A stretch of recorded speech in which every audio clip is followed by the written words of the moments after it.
Chapter 584. Janice was a little surprised. It seemed that Duque was not as indifferent to the internal affairs of the Alliance as the rumors said. According to the Alliance declaration, the moment the Dark Portal was destroyed and the Horde was defeated, Anduin and Duque automatically lost the authority to command the armies of the various countries. All military ranks in the Alliance were temporarily frozen until there was a new threat and they were forced to activate the Alliance again. This was only in the military field. In the eyes of the kings, there were only two commanders in the Alliance, Anduin Lothar and Duke Marcus. Mograine wasn't bad, but he was only at the level of not bad. He wasn't a real commander.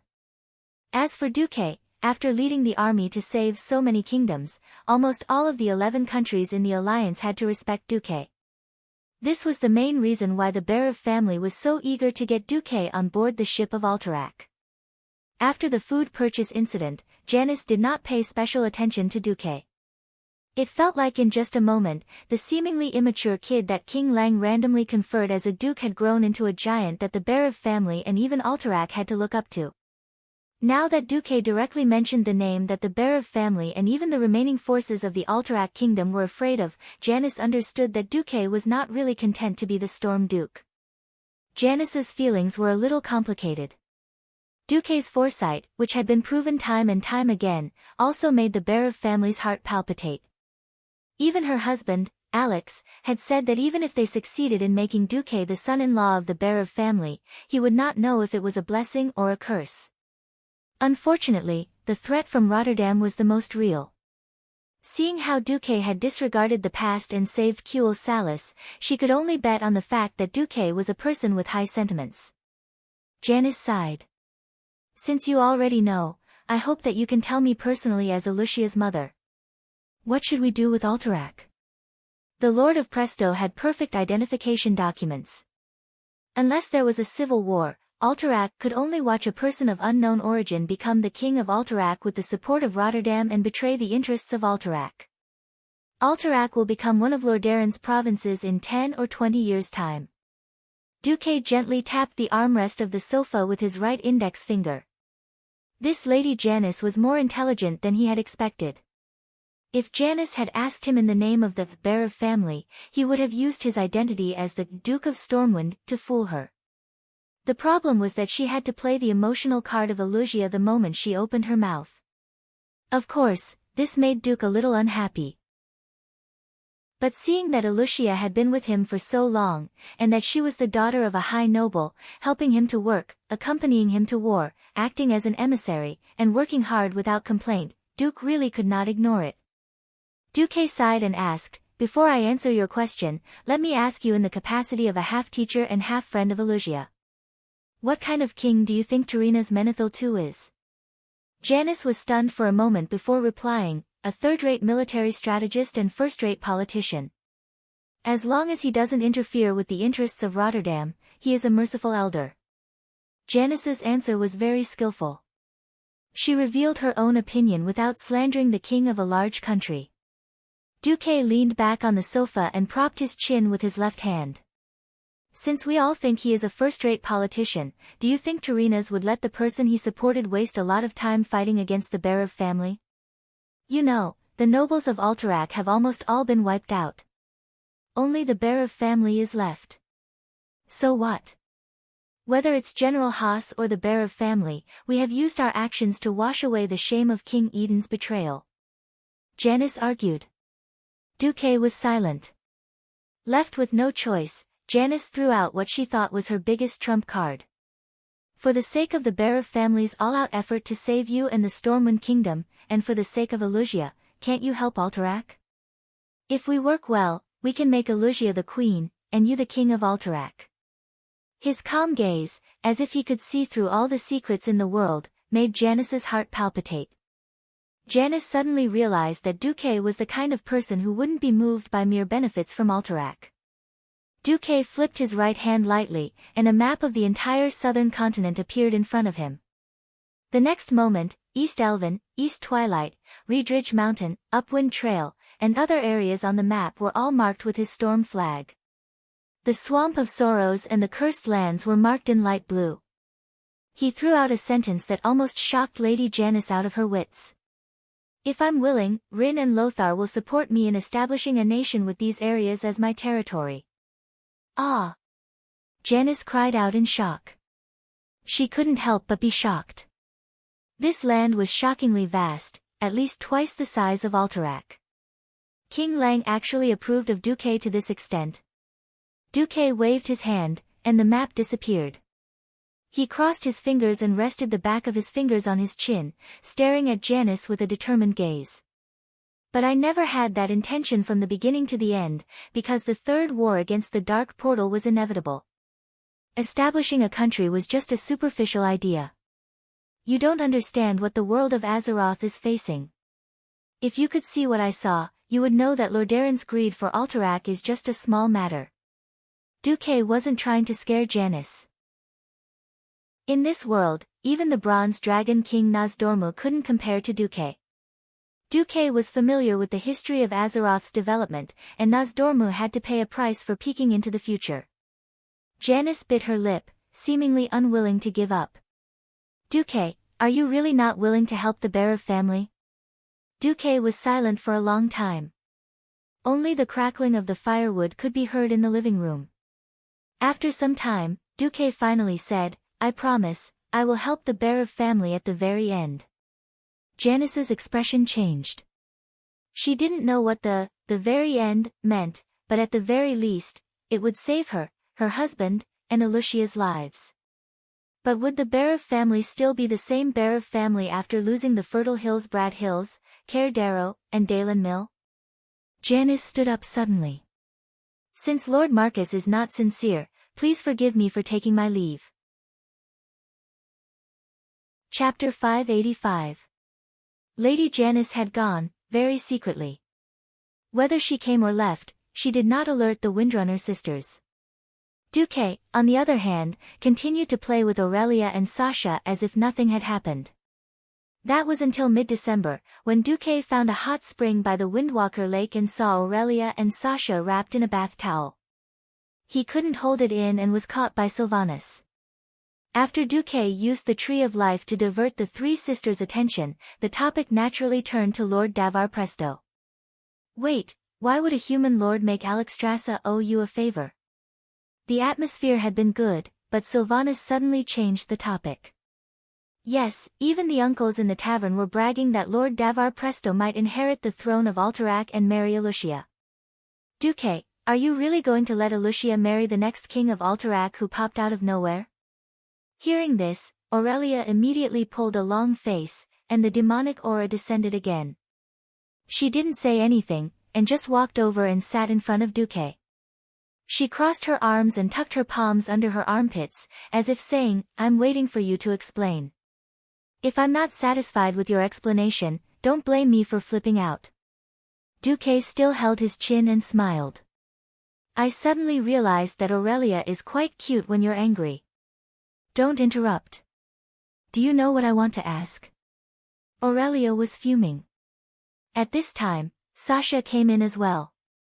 Sis, maybe Duque has his own difficulties. Humph. Sasha, don't give in to him all the time, okay? You'll spoil him too much. Aurelia was a little angry that she even scolded Sasha. She turned her head. Alright, tell me, are you really not going to help Alucia?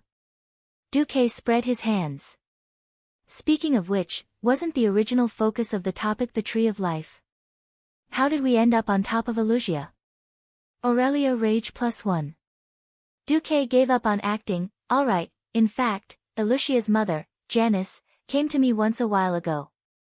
The Berev family wants to make Alucia the queen of Alterac, and then make me the queen's husband.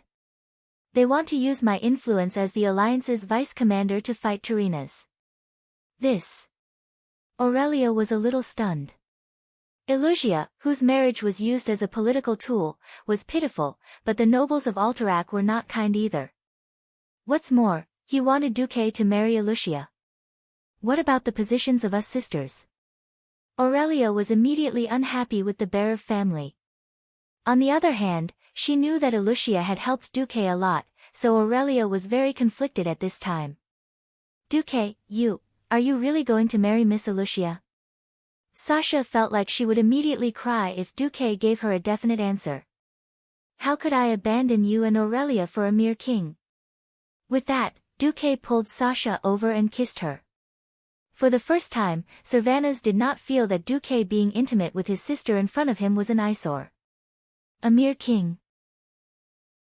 The king of Alterac, one of the 7 great human kingdoms, was actually a mere king, in Duque's words.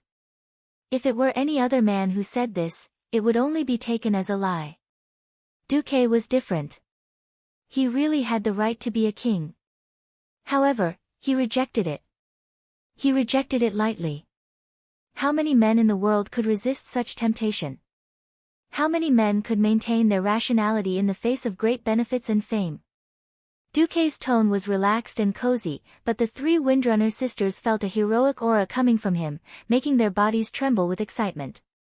Aurelia was the most mature and steady elder sister among the sisters, after all. In any case, what happened with Alicia just now also gave her a warning. Duque was technically single. Even if he announced that he was going to marry the sisters, such a marriage would probably not be recognized by the entire human society, nor would it receive blessings other than friends and family. Aurelia spoke up, "Yo, it seems that us sisters are quite valuable, even more so than the king. Duque, why don't you tell us, what's our price?" Duque was slightly stunned. He suddenly understood why Aurelia would attack him at this time. At this moment, Duque was possessed by a movie star. At this moment, Duque was possessed by Stephen Chow. Duque held Sasha's hand with his left hand and moved closer to Aurelia. Then, he held Aurelia's hand with his right. Of course, the words were copied, but after some slight changes, they clearly reflected Duque's current feelings. Duque looked at the 2 beauties who looked alike, and raised his head 45 degrees to the sky, deeply in love. Right now, there are 2 sincere loves in front of me, and I have decided to cherish them. Because I am afraid that if I lose them, it will be too late for me to regret it. This is the most painful thing in the world. If the goddess of fate forces me to use weight to weigh these 2 loves, then on the other side of the scale, I will put the entire planet Azeroth on the other side. If I have to add a time limit to these 2 loves, I hope it will be 10,000 years. There was no Stephen Chow in this world. Naturally, no one would have heard the original version of the love declaration, and no one would have been touched by the popular and widespread. Aurelia was stunned. Cervantes was stunned. Sasha was stunned. The 3 Windrunner sisters all froze on the spot as if they had been petrified. They forgot to breathe. They forgot about time. They forgot about the world. How much does a girl want her love to be? Let me ask you, is half of the world of Azeroth enough? How long is a love's time limit? Let me ask you, is a lifetime of 10,000 years enough? If one were to say that she had left her homeland for Duque, and Duque had given her land in return, it would only be to shut people's mouths. In reality, it wouldn't bring Aurelia any satisfaction. But this time, Duque's vow really touched Aurelia's soul. At this moment, whether it was Aurelia or Sasha, they both felt that even if Duque was lying to them, they would be willing to die for it. Moreover, Duque's eyes were filled with sincerity. Suddenly, a bean-sized tear rolled down Aurelia's elegant face. Yes, Aurelia was crying. Sasha was crying as well. Cervantes was crying as well. Eldest and 3rd sister were crying on Duque's chest, while 2nd sister was crying on eldest sister's back. Chapter 586. To be honest, Duque thought of himself as a selfish person. If he had to sacrifice Aurelia to save the world of Azeroth, Duque would never do it. From the beginning to the end, he became a hero, just so that he would not become a zombie, and so that he could live a better life. Of course, it was purely because Duque did not mind saving the world while protecting himself. That was why Duque became the hero of the alliance. When the 3 sisters finally stopped crying, Duque comforted them. Don't think too much. Regardless of whether it was Alicia's matter, the Bear of Family's matter, Alterac's matter, or even Davar Prester's matter, they could all be dealt with at the same time. Do you trust my ability to plan? Yes. The three sisters said in unison. Then leave it to me. Tarina's won't be able to last long. Let's just be happy and wait for the day of the victory ceremony to go watch the show. After a while, Duque was called away by his subordinate, Darnielle. Servana straightened up and said to her sister, Aurelia, didn't I suggest you to find a way to marry Duque officially? You rejected me back then. Yes.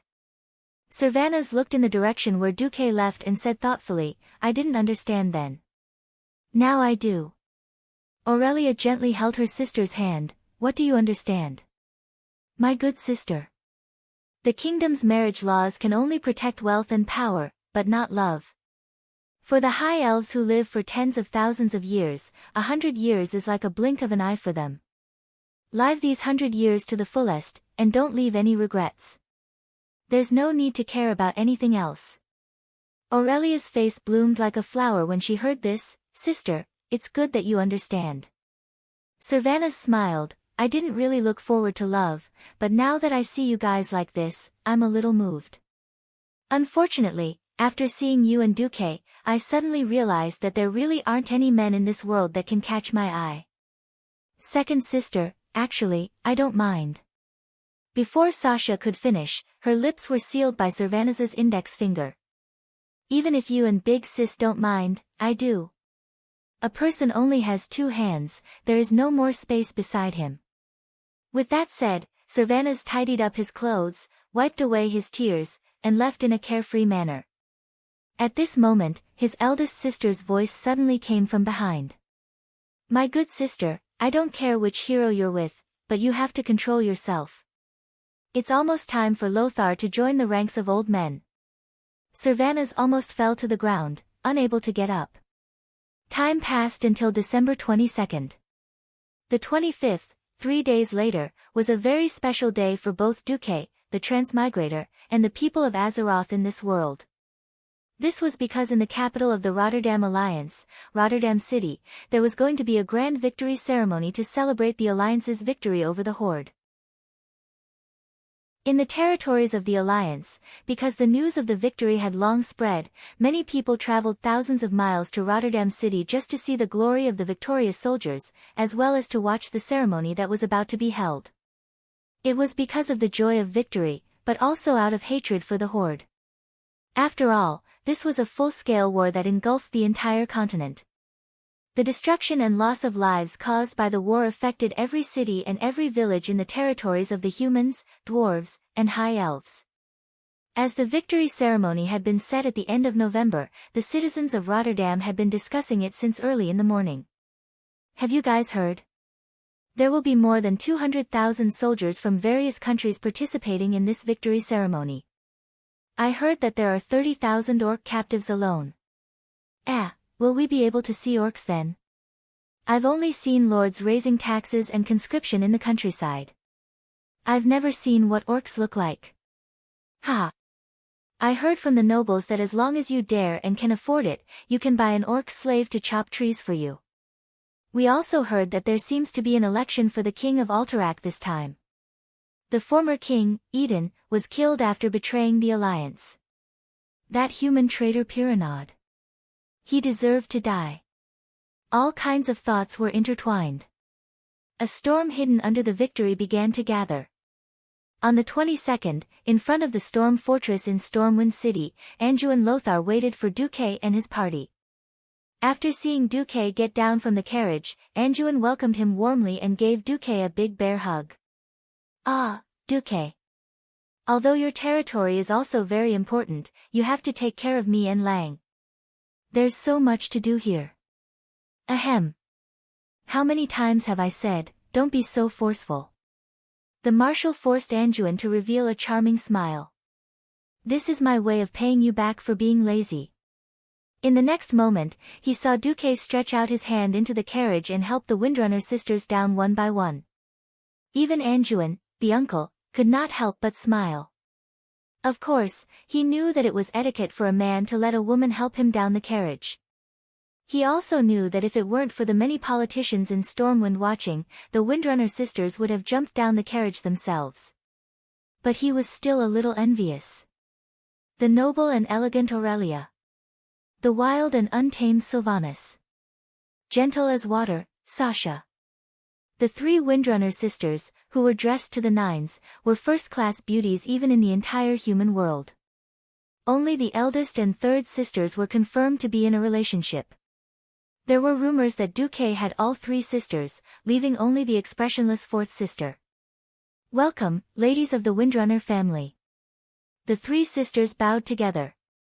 After some small talk, Anduin smiled and said, well, Lang originally wanted to use your teleportation portal to go to Rotterdam for convenience. The journey back and forth for more than 40 days would definitely be a torture. But the ministers were against it, and out of etiquette. Bolvar for Dragon stared at Anduin without showing any weakness. Please be careful with your words, Anduin. His Majesty is the most important person in Stormwind. Before there is proof that the teleportation portal is absolutely safe, this kind of reckless behavior is not allowed. Alright. I'm not the king. I can be lazy and use the teleportation portal, right? If there's a choice, I hope that you and Duque will be careful. Bolvar meant that Duque should just use the teleportation portal and fly around randomly, and not involve the other important people. Duque smiled bitterly. After all, this was not the era where even soldiers were sent through the teleportation portal. It was useless to say anything now. Chapter 587. Anduin also knew that he could not win against Bolvar. In fact, Bolvar, the noble duke, had always been the first choice to stay in the country when the three of them were not around. There was no doubt about his loyalty. Unfortunately, Bolvar was too inflexible and inflexible. Anduin shrugged. If I could, I would like to bring the entire Storm Knights with me. Tyreenas is such a miser. He only gave us a quota of 1,000 people for the military parade. If we go beyond that, we'll have to be responsible for our own rations. Duque looked at the hundreds of knights around him, all of whom were envious of the 20 lucky ones who were about to set off through the portal. It couldn't be helped. Although it was good to save time, the teleportation ability of the portal was limited. The Dalajan had gathered so many pharaoh previously, and only sent 1,000 people to grim battle. They could either follow King Lang's example and set off by ship 20 days in advance, or they could reduce the number of people. Anduin suddenly realized that Duque seemed to have brought a lot of people, and it seemed that they were all going to the victory ceremony. Wait, Duque, how many people can you send to Rotterdam at one time? 20 people. Duque said nonchalantly. As soon as he finished speaking, the faces of the knights behind Lothar, who had already put on their ceremonial robes, immediately sank. Damn it, there were ladies and maids on Duque's side, as well as Gavin Rad, Casa, and the other knights. There were almost 20 people here. Wouldn't that mean that only Lothar could be brought along? Duque suddenly raised his hand to stop Anduin from asking questions. Don't worry, I've recently gained a few new followers who are very good. After saying that, Duque snapped his fingers, and a cold humph appeared in the void. Humph. It was just a humph, but it actually made the experienced knights feel alarmed. More than one of them instinctively put their hands on the hilt of their swords, even if they were just for decoration. Suddenly, in an empty space not far from Duque, a portal glowing with blue and white light opened, and 4 people walked out of it. This is Lady Legolas, Duque said as he pointed at a red-haired female knight with an impressive bust that almost broke the Stormwind uniform. Hi. The greeting of this tall and voluptuous lady caused a commotion among the knights. Duque pointed to the second person. It was a petite elven lady who wore an emerald green ranger outfit that revealed her sexy belly button. But strangely, she didn't have a bow on her back, nor did she have a weapon on her waist. Moreover, her eyes were closed from beginning to end. This is Miss Sarah. Actually she's a druid. Hello, everyone. I'm Sala. Her weak voice made the knights want to protect her. There was another commotion. The third was a bronze-skinned male elf with a single ponytail and a single shoulder exposed. He was dressed like a warrior. He stood there in a daze as soon as he came out, as if thinking about life. The fourth was a fellow who wore a wizard's robe and looked like the legendary night elves. The cold humph had come from his mouth. Duque skipped the third person and directly introduced the fourth. This is the Radiant Moon Archmage Dogsh *T. Goss. He has a bad temper, please don't take it to heart. The pharaoh named Goss did not notice anything fishy about Duque either. He nodded as a greeting and ignored the others. Nobody knew where Duque had found these weirdos, but one thing was certain, these four fellows were definitely not simple. Everyone present was a brave warrior who had experienced hundreds of battles, but when faced with these four fellows, especially the two men at the back, they all felt a little apprehensive.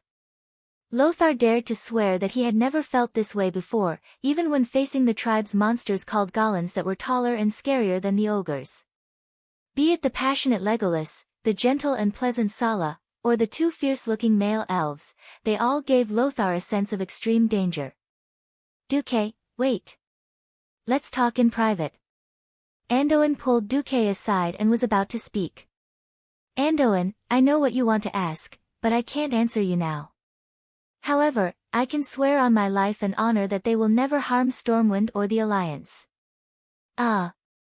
Although I hate your mysticism, it's the same for you and Medivh. Lang and I have long learned to get used to it, Lothar said with his hands on his hips, looking helpless. Seeing that Lothar was a man, but he looked like a wife who had been wronged, Duque burst into laughter. Don't complain. At most, I'll let all your men go to Rotterdam to show their faces. At this moment, countless pairs of ears perked up. The humans of Azeroth were founded on the spirit of chivalry, and all they talked about was honor. Now that they had won against the tribe and made huge sacrifices, it was not too much for the knights to proudly participate in the victory ceremony, right? Hence, in a sense, it was also part of human nature to show off. Lothar's facial muscles twitched. Damn it, you're causing trouble for me. Before I went, I spent a lot of effort to choose these few representatives. Now, with just a word from you, all the lads are attracted to you. There are about 500 people here. Are you going to bring all of them? Lothar had a loud voice, and his soft voice was not much different from the shouting of ordinary people. As soon as he said that, the eyes of the lads dimmed. Yes, Duque was a Morning Star mage. How many people could he teleport? So what if there was a Radiant Moon mage? Duque pursed his lips, looking like he did not care. He turned his head. Hey, Dogsh *T. How about you do me a favor and teleport these few hundred people to Rotterdam? Goose tilted his head, pretending not to hear him. Hey! Can't you even open a portal? Duque said to provoke him. Goss didn't reply. He didn't even recite an incantation. With a wave of his hand, a teleportation portal that was 2 stories tall immediately appeared in front of everyone. The slightly illusory scenery on the other side. Everyone could tell at a glance that it was the snow-white city walls unique to Rotterdam. Ah! Someone finally cried out in surprise. But in the next moment, Goose stopped. The huge portal was like an illusion, and did not exist anymore. Only the magic undulations that lingered on the ground told everyone that it was not a dream.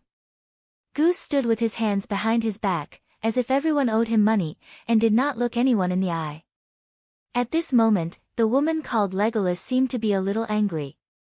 Hey, isn't it just something that Duque promised you on my behalf? I'm holding on to it. Why are you making things difficult for Duque? Be good, listen to me.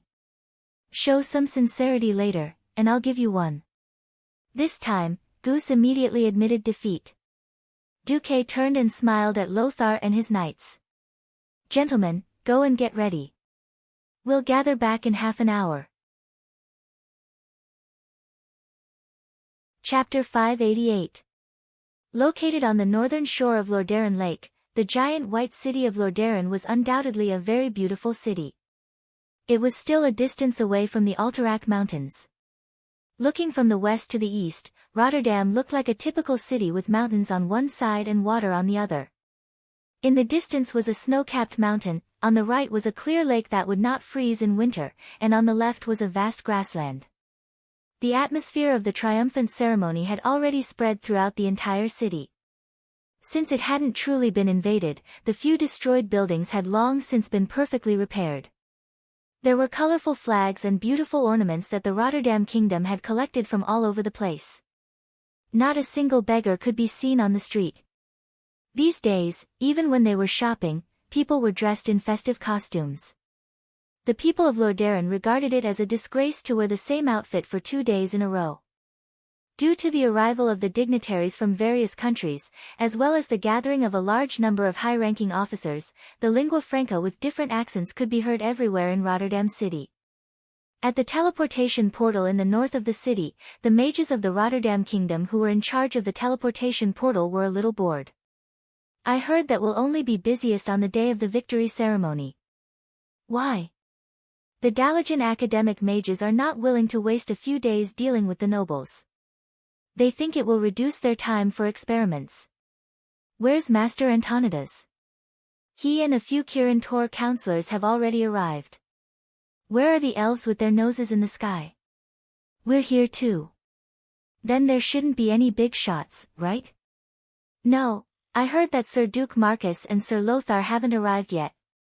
Just as the two Earth magicians on duty were chatting, one of them suddenly changed his expression. Wait. There is a teleportation request. Isn't it just a request? Where is it? Let me take a look. The mage came over. No problem. A teleportation request from Stormwind City. The password is correct, just open it. The first mage looked like he was about to cry. No, look at the mana required. My king of magic. Isn't Stormwind Sir Marcus the only one who can teleport? How could there be so much demand? There's a team of 100 Radiant Moon Magi. What should we do? Let's open a small one first. Let them send someone over to confirm. Wait. Our magic array. Oh no, it opened by itself. While the mages of the Rotterdam Kingdom were in a frenzy, they were horrified to find that the magic crystal, which was supposed to release mana after they activated it, ignored their control and poured mana into the portal on its own. The valuable magic crystal dimmed at an alarming rate. Then, right in front of the group of Rotterdam mages, a huge teleportation portal opened on its own. If this were a time of war, this would be considered an invasion. A portal that was even larger and rounder than the one the Dalian used to send 1,000-man assault team was opened. For a moment, the mages of the Rotterdam raised their staffs and prepared to fight. However, the two Stormwind Knights that came out of the portal looked at each other in their most perfect posture and announced their names according to international etiquette. The Supreme Commander of the Lorderen Alliance, His Excellency Anduin Lothar and Deputy Commander Duke Marcus have arrived.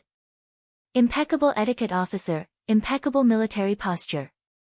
Just as more than 20 mages and hundreds of Rotterdam Kingdom's guards rushed over after hearing the news, 2 rows of tall horses came out in a single file.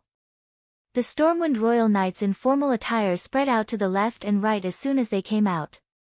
They straightened their backs and unsheathed their swords. The tip of their swords faced the sky and their palms faced the lower abdomen, allowing the light swords to flash between their eyebrows. Yes, the standard appearance of a big shot. There seemed to be nothing wrong with it.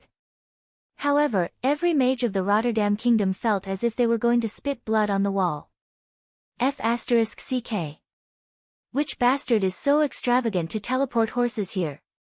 Is your magic mentor a part-time warrior? Did anyone ever tell you that it takes 3 times as much mana to teleport a horse as it does to an adult? Even if the Stormwind Kingdom has money, don't drag the Rotterdam Kingdom down with you. The mages who were guarding the teleportation portal really had the urge to curse in front of everyone. That's right.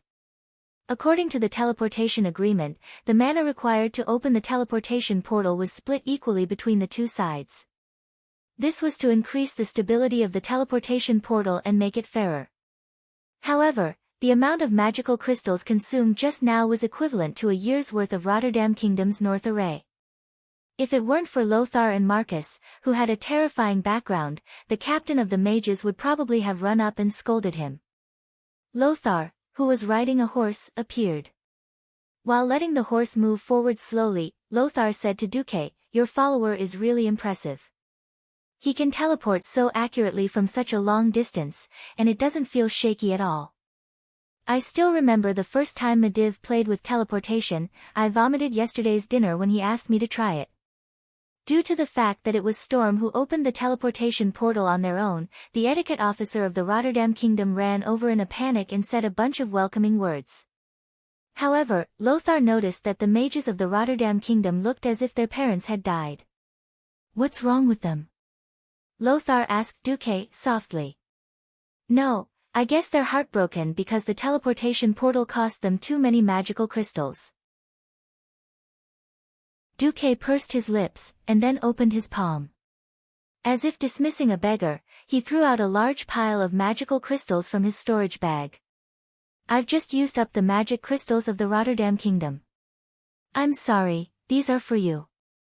If there's more, just take it as a tip." "Humph. Do you think the people of the Rotterdam Kingdom are poor people who have never seen the world?" The leader of the mages didn't even bother to pick them up at first.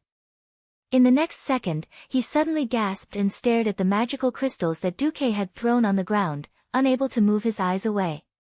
In this era, the magical red jade could store the most magic power. However, the magic power contained in the items that Duque had thrown out was clearly far beyond the standard that the magical red jade should have. Such highly concentrated crystals could not be produced at all, and could only be found in ancient ruins. The official name was unknown, but the mages liked to call it arcane light. Such an item was simply priceless in the market, and any one of them would be enough for a radiant moon mage to help. Now, Duque actually threw out dozens of them casually. "Damn it, how rich is this Duke Marcus?" The leader of the mages, who had been pretending to be aloof just now, suddenly pounced on those magical crystals like a dog. He was not the only one. The other mages also pounced on them without any manners at all. That scene made Lothar's eyelids twitch. He suddenly had a feeling that Duque seemed to have come this time, to cause trouble. Chapter 589. Ignoring the shouting mages, Duque and the rest went to the state guest house in the west of the city after passing through a huge inner city gate. For safety's sake, the area with the teleportation portal could not be in the same area as where the politicians stayed. At this time, the mages of the Rotterdam Kingdom came to their senses. What the hell? How many people did Stormwind use the teleportation portal to come here? There should be hundreds of people here, right? Not only were the people of Rotterdam confused, but even King Lang, who came to welcome Anduin, was confused. Didn't they say that in order to save money, every gold coin would be used to restore the country? Why did hundreds of knights suddenly come here? Where did the warhorses come from? After all, warhorses were not marine creatures. If they were tossed around on the sea for 10 days to half a month, they would either die or be half dead. Warhorses were often sickly when they disembarked from the ship. What was going on with these 300 tall horses that were brimming with energy? You all came here using the teleportation portal. Not to mention Lang, even the Radiant Moon Court mage behind Lang had his mouth wide open.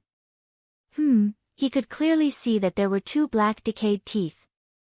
Anduin pursed his lips at Duque, and Lang immediately understood. Duque was causing trouble again. Duque touched the back of his head. "Sorry, Lang, I didn't tell you beforehand. The situation is a little complicated this time. In any case, teleporting so many people and horses at once might only happen once in a few years." "Huh. They even arranged transportation. Where did this mage god come from?" Lang easily noticed the 4 discordant existences in the team. It couldn't be helped, these guys were too conspicuous. The whole team seemed to take a detour when they saw them. While entering the state guest house with Duque, Lang said, "Duque, this victory ceremony is too big. You have to tell me, what's going on with them? After entering and closing the door to ensure that no one was eavesdropping, Duque told Lang and Andoin the answer. Several seconds later, the two big shots of Stormwind were so shocked that they were unable to say anything for a long time. At the same time, in the main hall of the Rotterdam Kingdom, several kings were holding a salon. Thank you again for your hospitality, Your Majesty. The one who spoke was a tall, black-haired noble. His voice was deep and powerful. Defeating those evil and filthy orcs is your greatest achievement as the leader of the Rotterdam Alliance. We should do something to prevent the remaining traitors from invading our pure alliance. If we succeed. King Tyrrhenas, who was dressed in an elegant gold and white robe, nodded slowly. Lordaeron and the Alliance will remember you, Lord Presto. Through your analysis and absolute evidence, I believe Gilnis and Stromgard have more or less understood the current situation. The elder Xeon Greymane nodded readily. Salas Trollbane, who was in the prime of his life, rubbed his forehead. He seemed to be having a headache over Tyrrhena's words, but in the end, he still nodded in agreement. Thank you for your understanding, Your Majesties. King Tyrrhenas himself was not short, but Presto's obviously much taller physique still gave him a sense of pressure. The Lord of Presto smiled, revealing a mouthful of white teeth. The three kings present were clearly the cream of the crop, dragons and phoenixes among men. But in front of this Lord of Presto, it was obvious that he had the aura of a king more than the three of them. This was truly a surprising thing. Presto's short black hair shone neatly, and he was clean-shaven. His thin face had the appearance of an eagle, which attracted the attention of many women in the palace. He gave off the feeling that he was more noble than any of the princes. No, it should be said that the three kings in front of him were more like country bumpkins. He came to Lordaeron before the Battle of Steel Stove Fort. Presto's perfect etiquette and elegant temperament first won the hearts of the upper class of Lordaeron. When King Janiers returned to Lordaeron on his griffin, even the picky King Xeon showed a rare smile. A few months ago, Presto was still an unknown young noble, but now, he had become an influential figure. His political views made all the high nobles in the northern continent feel as if they had eaten a 1,000-year-old ginseng fruit. All the pores on their bodies felt refreshed. Look at this, first of all, since this was the Lordaeron Alliance, the victory ceremony must be held in the capital of Lordaeron. Otherwise, it would be blasphemy to the entire alliance. Every country in the alliance must send troops to participate in the victory ceremony. The number and type of troops will be decided by King Tyrrhenas. Every noble of Lordaeron was grinning from ear to ear at this point. Similarly, the surrender ceremony must also be held in Lordaeron. All the captives must be brought to Lordaeron for a parade before being distributed by Lordaeron. In fact, the people of Lordaeron can pick the strongest ones and use them to hold a grand gladiatorial tournament to attract spectators and earn back their money. The stronger ones will be thrown into the mines, and the weaker ones will be thrown to the allies. Especially Great Chief Orgrim, who had to personally kneel in front of King Tyrrhenas. All the warships of the Horde will be confiscated and distributed to Gilnis and Lordaeron according to the ratio of troops they send out. Although the warships of the Horde looked poorly decorated, the strong keels and sturdy decks will definitely increase the standard of the navies of the two countries by 3 levels. Kuel Salas will continue to send out the rangers to help Lordaeron clear out the remaining orcs in the Tirisful woodlands. Other than that, there were also other minor conditions. The reality now was that almost all of the 11 countries in the alliance had suffered greatly in the war. Even if they wanted to, they would not be able to get anything out of them. However, these measures that did not have much practical meaning could greatly satisfy the vanity of the people of Lordaeron, and even the people of Gilnis and Stormgard. After gaining the trust of the nobles in the north, it was also his suggestion to send the Alterac Eagle Knights, who were eager to clear their name on the battlefield, to transport food before the Black Rock Mountain battle. Those traitors are not trustworthy. Leaving them on the battlefield will only make them a weak spot for the Horde to attack. He once suggested that Tyrrhenas take control of the Alterac army, and then split all the Alterac knights into the various Lordaeron cavalry regiments. Although Stormguard and the other countries also felt that it was necessary to take control of the Alterac army at the time, but after the war, they felt that they should not continue to exercise unilateral control over the Alterac army. At this time, Presto stood up again and used his glib tongue to give a reasonable explanation for everything. What was even more amazing was that under a coincidence, he found evidence to support his argument. Chapter 590. On this day, King Tarina's Menethil II, who was growing old and fat by the day, made a decision that shocked even himself after careful consideration. This decision was so important that he even ignored the news of Duque's high-profile appearance. No, to be precise, he instinctively refused to listen to any news about Duque. Every time Duque appeared, it was equivalent to stealing the limelight from Lordaeron. After carefully confirming that the cards in his hand were all indestructible, and that Duque would not be able to shake them, Tarina's ignored Duque. For the past 3 days, Dooku had been living a comfortable life. As soon as Legolas and the other 3 arrived at the Rotterdam Kingdom, they opened the teleportation portal and left after entering the state guest house. They would not return until the morning of the 25th. The 3 Windrunner sisters were the same. They went to Alterac Mountain to play. Duque, on the other hand, was either bragging to Kale, that's, drinking with Magni Bronzebeard while talking about high-mobility combat, or discussing with Kudrin Wildhammer about the Engerman slalom and the energy theory of aerial combat. These 3 days, Duque basically drank until dawn, then slept soundly, woke up in the afternoon, and then had banquets, dances, and cocktail parties. He did not seem to know that in Lordaeron, there was a girl whose fate was bound, staring in the direction of the guest house with a sad expression. 3 nights in a row, nothing happened. On the night of the 24th, the girl once again looked in the direction of Duque. Duque seemed to have drunk too much, and unconsciously walked out of the balcony. He should have been satisfied. But for some reason, the girl prayed for more. Prayed that Duque could hear her, prayed that he could hear her prayers. A miracle happened. A beautiful rose appeared in Duke's hand as if he was performing a magic trick. It was an ice and snow rose made of pure magic. In the dark, the rose was so crystal clear, so dazzling, but because of the angle between the trees, it could only be seen from the girl's direction. The girl almost doubted her eyes. She rushed into the room and took out a telescope. That's right. That rose, which should have been unique in the world, did not disappear. Duque seemed to have sensed the girl's gaze, and the smile on his face did not disappear. She had been imprisoned and under the strictest surveillance. She couldn't even send out a note or a magic message. How did he know? No, everything was no longer important.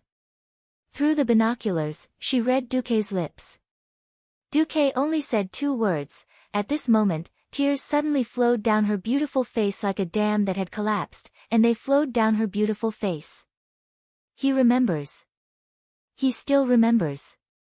That night, no one else knew about this little episode. In the blink of an eye, it was December 25th. It was a day that the entire alliance would remember.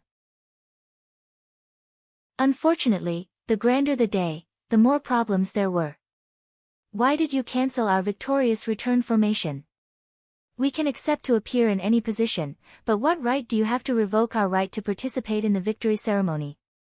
In the temporary military camp outside the city, General Haas of Alterac couldn't help but roar at the ceremonial officer from Lordaeron, Count Frankie. Behind him was a team of 300 royal guards. Count Frankie didn't mind Haas's anger at all. Your king, Eden Pyrenod, betrayed the alliance. Alterac is already a disgrace to the alliance.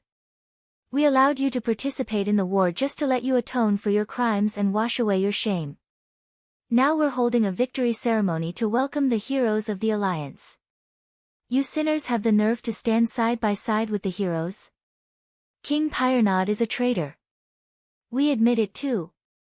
But our Eagle Knights, from the beginning of the war to the end, we lost 80% of our people. It's good to be cannon fodder. It's good to charge back at the charging horde. We gritted our teeth and persevered. We thought we've used our achievement points to wash away the shame on us. It was already agreed that we could participate in the ceremony. Why did you suddenly say we can't? Haas's chest rose and fell rapidly. His weather-beaten cheeks were covered in tears. The quarrel here even alarmed the armies of other countries. What happened? It seems that Lordaeron suddenly doesn't want Alterax's troops to participate in the victory ceremony. They're already here. Aren't they messing with us? The soldiers of the various countries discussed, but no one dared to step forward. After all, it was the capital of the Rotterdam Kingdom, which was the strongest among the alliance countries. Today was a big day for the Rotterdam Kingdom.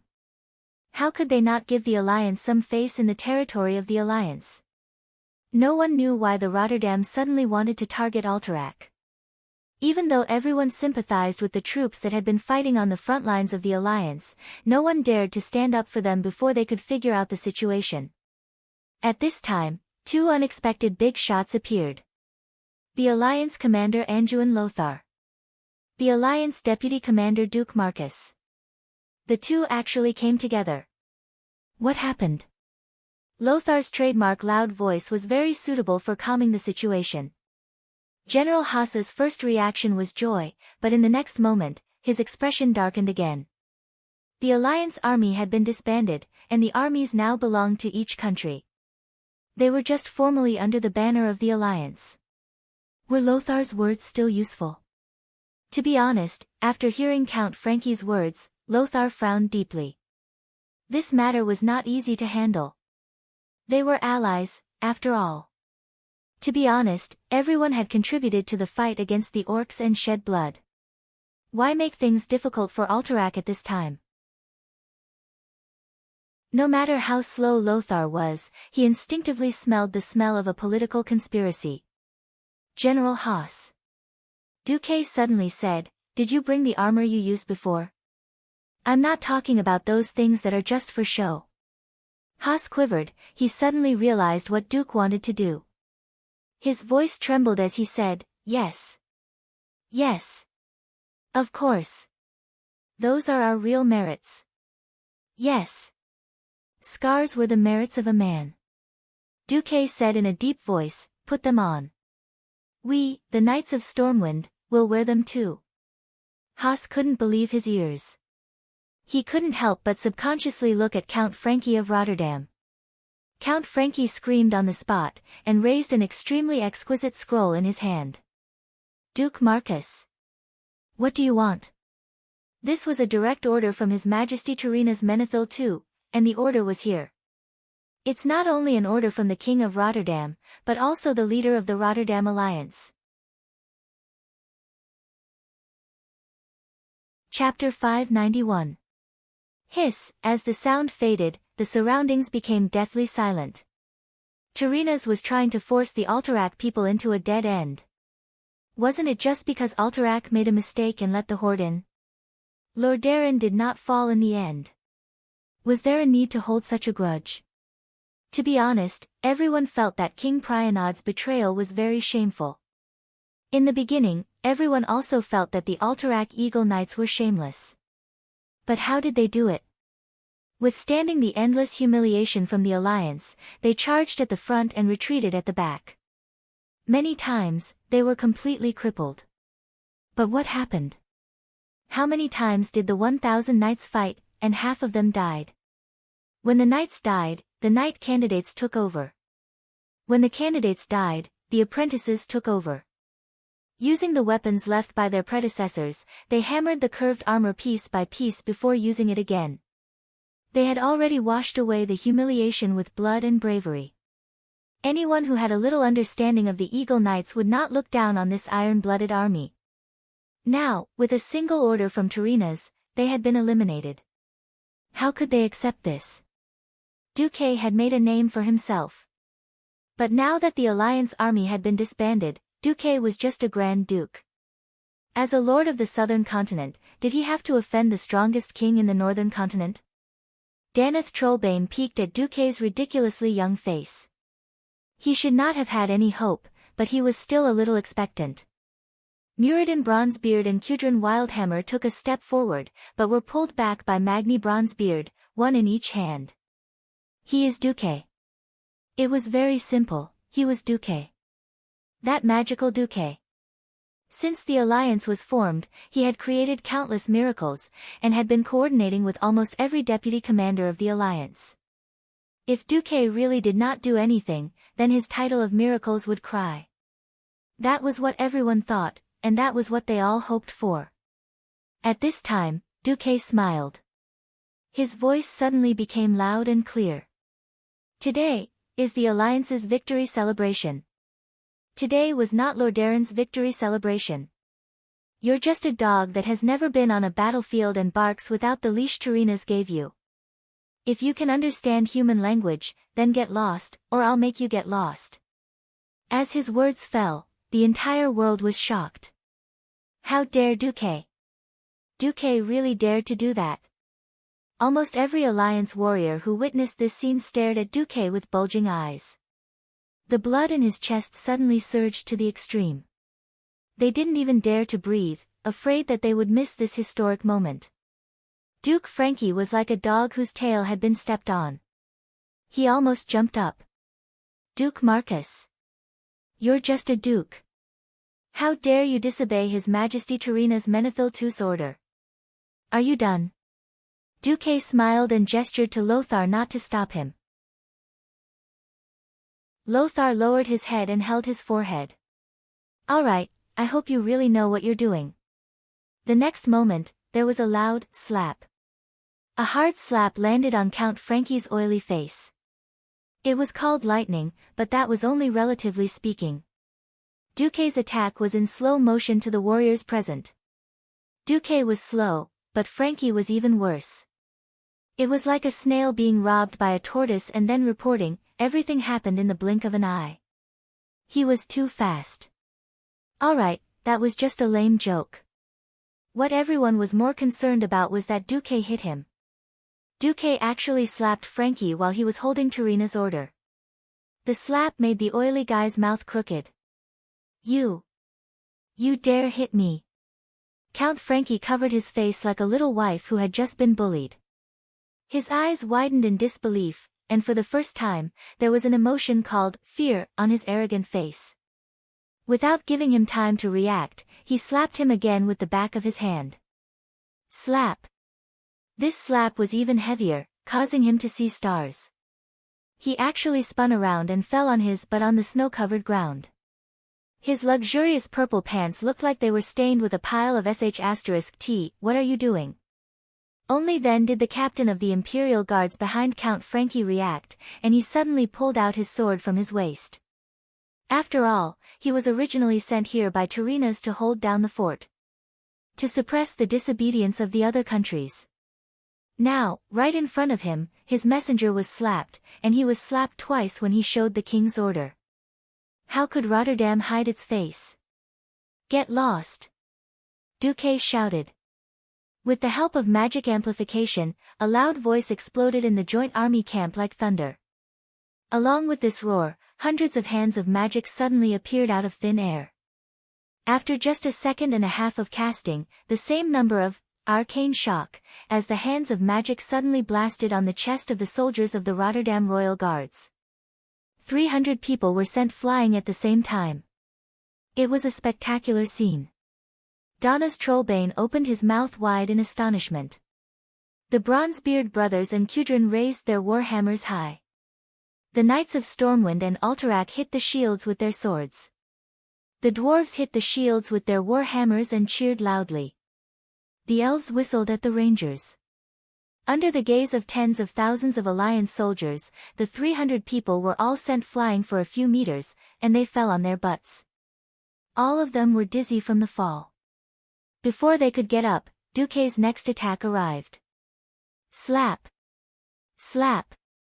Slap! A mage's hand appeared on the collar of each royal guard's breastplate. This kind of mage's hand lifted him up with one hand, and then the other mage's hand quickly followed up and slapped him. A slap in the front hand, a slap in the back hand. A slap in the front hand, a slap in the back hand. A slap in the front hand, a slap in the back hand. Back and forth, These arrogant people who only had eyes for Tarinas and did not care about the politicians of the various countries were slapped hard again and again. How many slaps were slapped? No one could count. Anyway, they were all handsome and good-looking, and all of them were slapped swollen by these hands of magic that suddenly came out of nowhere. Well, a team of male model-level Imperial Guards could now be renamed as the Pig-Head Army. It wasn't that no army of Lordaeron discovered this, and Abendis was the one who rushed over. But even he was shocked. He didn't expect that Duque would dare to turn against him like this. But the glory of the country, just as Abendis was about to do something, he suddenly felt an extremely terrifying pressure. The endless pressure made him feel like a frog being targeted by a giant poisonous snake. He had no way to resist at all. To die or not to die, it all depended on the mood of the existence that seemed to be at the top of the food chain. Abendis's back was instantly drenched in sweat. In front of him, Duque flipped over and got on his horse. He raised the Grand Marshal's staff high up and shouted to the sky, "Today. This is the Alliance's victory ceremony. Anyone who killed orcs, for the Alliance. Anyone who has shed blood for humans, dwarves, and elves is qualified to participate. This has nothing to do with national boundaries, only fairness and justice. If you are a man, come with me. If the people of Lordaeron don't give you glory, I, the vice-commander of the Alliance, will. Let's go." Chapter 592. They used to think that mages were cowards who only knew how to hide in the safe areas behind the warriors who were fighting in the front. Hence, in the hearts of most of the Alliance soldiers, no matter how good Duque's strategy was, or how good his internal affairs and logistics abilities were, he would always be the deputy commander of the Alliance.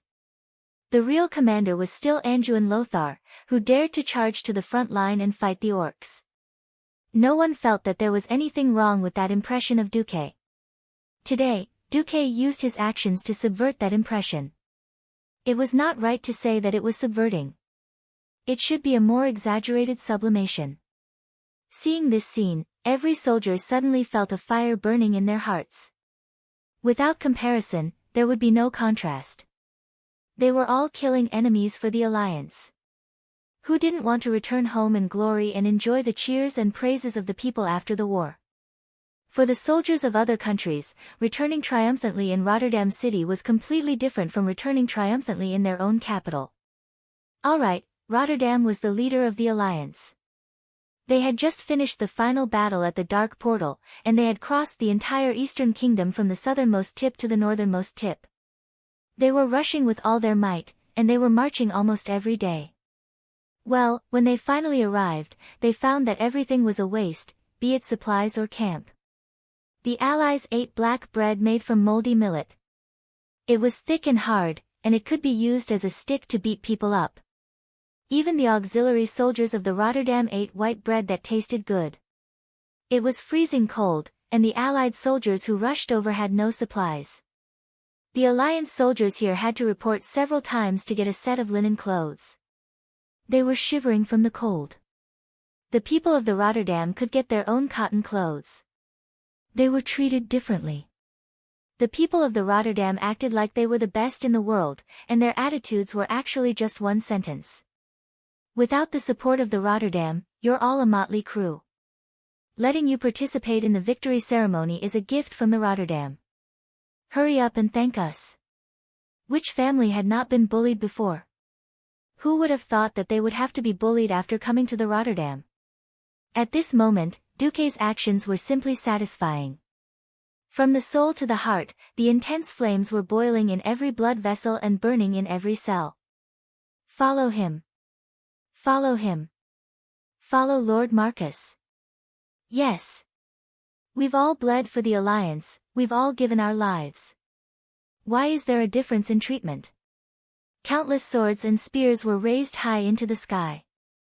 The blade, which was stained with the blood of the orcs, glowed with a faint red light. Countless shouts converged into a loud sound that exploded in the camp. Duque rode his horse proudly and walked side by side with Anduin towards General Abendis, who was guarding the entrance of the camp. Get out of my way, or I'll step over your dead body. Abendis shuddered. He saw the look in Duque's eyes. Duque was clearly saying, I saved you once, but I can also take back your life. Damn it. Duque was serious. General Abendis was one of the higher-ups, and he knew what King Tyrrhenas was planning. He also felt that his king was a little unkind, but he was still the king that he had sworn to serve for the rest of his life. His body trembled, and his mouth twitched for a long time before he managed to say, Duque, is it worth it? Duque did not answer him directly. He leaned over and whispered into Abendis's ear, if the entire Alterac was destroyed, I would have nothing to say. But now, if the leader of the alliance can occupy the territory of his allies, then there's no need for such an alliance. His voice was not loud, but it was not soft either. It was enough for Abendis and Lothar to hear. At this moment, Lothar suddenly understood Duque's intention. Duque. I support you. Lothar's loud voice easily caused even louder cheers behind him. At this time, the victory ceremony of Rotterdam City had already begun for an hour. In the first half of the ceremony, it was the most eye-catching ceremony of the captives. 25,000 orcs had their hands tied behind their backs, and they were shackled with iron shackles that weighed at least 50 kilograms. They were then tied up with thick iron chains and strung up in groups of 100. They lowered their heads and walked through the long and wide streets under the gaze of countless people. At first, the orc captives attracted the attention of the citizens. Oh my God! They're too burly. Are our warriors supposed to fight against such monsters? Look at their fangs. They're even more violent than the teeth of a wild boar. Holy light above, our brave warrior actually defeated such an opponent. Soon, after a short period of amazement, it was ushered in a frenzy of anger. Bastard! Give me back my husband. A lady on the balcony on the second floor threw the first rotten tomato at the orcs. Give me back my father. A young child who was about 7 or 8 years old threw the first stone. In just a few seconds, thousands of objects flew out from all corners of the street and poured onto the captives. The citizens could not rush past the 2 lines of city guards on the street, so they could only vent their anger in that way. The Battle of the Dark Gate this time had almost swept through all of Rotterdam's territories, from the Silverpine Forest in the southwest to the holy city of Stratholm in the northeast, and then to the core of Rotterdam City. The heavy loss of human lives was shared equally among almost every family. Even if they were not in mourning, it was more or less the same. Every orc captive had a bloody nose and swollen face, and even their fangs were broken. However, they did not dare to resist, and even roared at the top of their lungs. They just lowered their heads and were escorted through the long street. Among the 25,000 orcs, there was only one who held his head high, Chief Orgrim. His mouth was sealed, and his legs were shackled tightly to a metal plate that weighed 2 tons. His wrists were also shackled tightly, and he was kneeling just like that. However, his head had never been lowered. Behind the cage, there was a sign with the words, Chief of the Horde, written on it. This caused Orgrim to suffer the most attacks. The stones and rotten tomatoes that were thrown at him almost drowned him to death. Even the soldiers who were wearing heavy armor to prevent themselves from being smashed to death by the citizens' attacks were too violent. In the end, they had no choice but to let the mages blow away the objects around Orgrim. Hang him! Hang him! Hang the chief of the orcs! The angry citizens raised their fists high and let out a monstrous roar. On the main balcony of the palace, King Tyrrhenas and his children, Arthas and Kalia, looked at the scene with satisfaction. After the captive offering ceremony, it was time for the real victory ceremony. Countless handymen, who had long been prepared, quickly rushed out of the alleys of the city with brooms and other things. They cleaned up the debris on the streets with great agility and proficiency. In just 10 minutes, the road from the north gate to the royal palace was cleaned. At this moment, Tyrrhena's expression suddenly froze. It was because he saw through the binoculars that the mountain eagle flag of Altrank followed closely behind the storm lion flag, flying at the north gate of the Rotterdam kingdom. Chapter 593. Terenas almost spat out a mouthful of blood on the white jade balcony railing.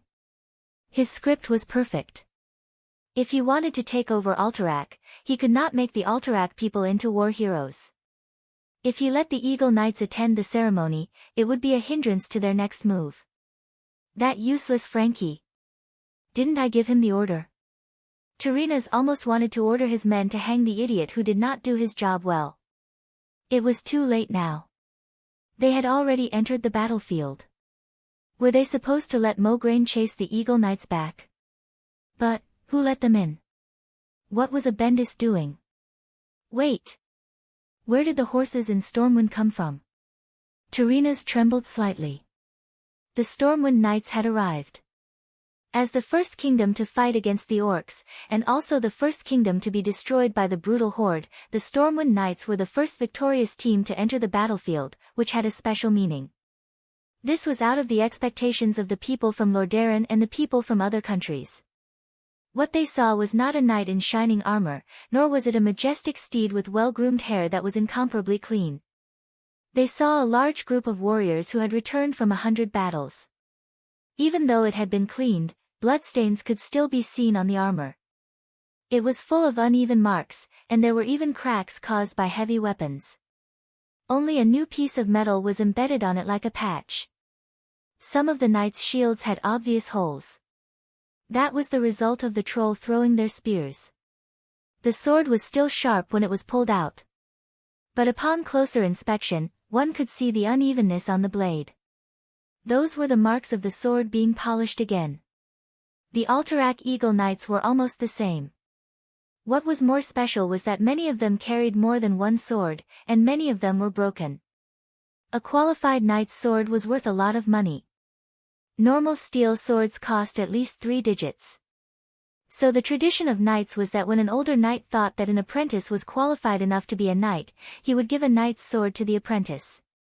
This was a legacy, and also a promise from the older generation to the younger generation. A knight was only allowed to have one sword at a time. There was only one circumstance in which a knight was allowed to carry multiple swords. That was, when he returned from the battlefield, he could bring back the swords of his elder or comrade who had died in battle. The long sword was the knight's tombstone, and also the knight's epitaph.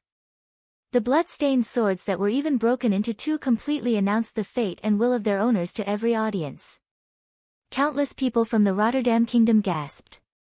The kind-hearted girls sobbed uncontrollably. They had heard of the betrayal of the Alterac king, and they had publicly insulted the Alterac people countless times. But they had never thought about how much the Alterac knights had sacrificed in order to wash away this shame. Behind them were the Storm Guardians from Riptide Fortress. They carried the shields of their fallen comrades, and those charged shields told of the Red Dragon, who had still belonged to the Horde at that time, and how powerful his attacks had been. The Dalajan raised the broken tower shields and hand crossbows. The Kul Tiras carried a row of broken scimitars. There were many, many more. The warriors of the Alliance used the truest way to show the cruelty of war and the greatness of the warriors to the people who had stayed behind. There were no loud slogans, and no triumphant expressions. The troops of the various countries advanced in silence. Perhaps an hour ago, the people who had not experienced the cruelty of war did not understand how the seemingly weak humans could defeat the ferocious beast men. Now they all understood. That was what the warriors of the Alliance had exchanged with their blood and lives. They had fought for it with their greatest courage and the firmest will. No one knew who was the first to clap. No one knew who was the first to cheer. On both sides of the silent road, cheers suddenly rose to the sky. Warriors! Good job! Thank you for fighting. Without you, we would all die. You are the true heroes of the Alliance. I love you, I want to marry you. Whose tears were flying? Whose heart was trembling? Whose throat was it that was roaring? When the applause, cheers, and shouts swept towards the victorious warriors, every warrior of the Alliance could not help but tear up. At this moment, their hardships and the sacrifice of their comrades suddenly felt that it was worth it.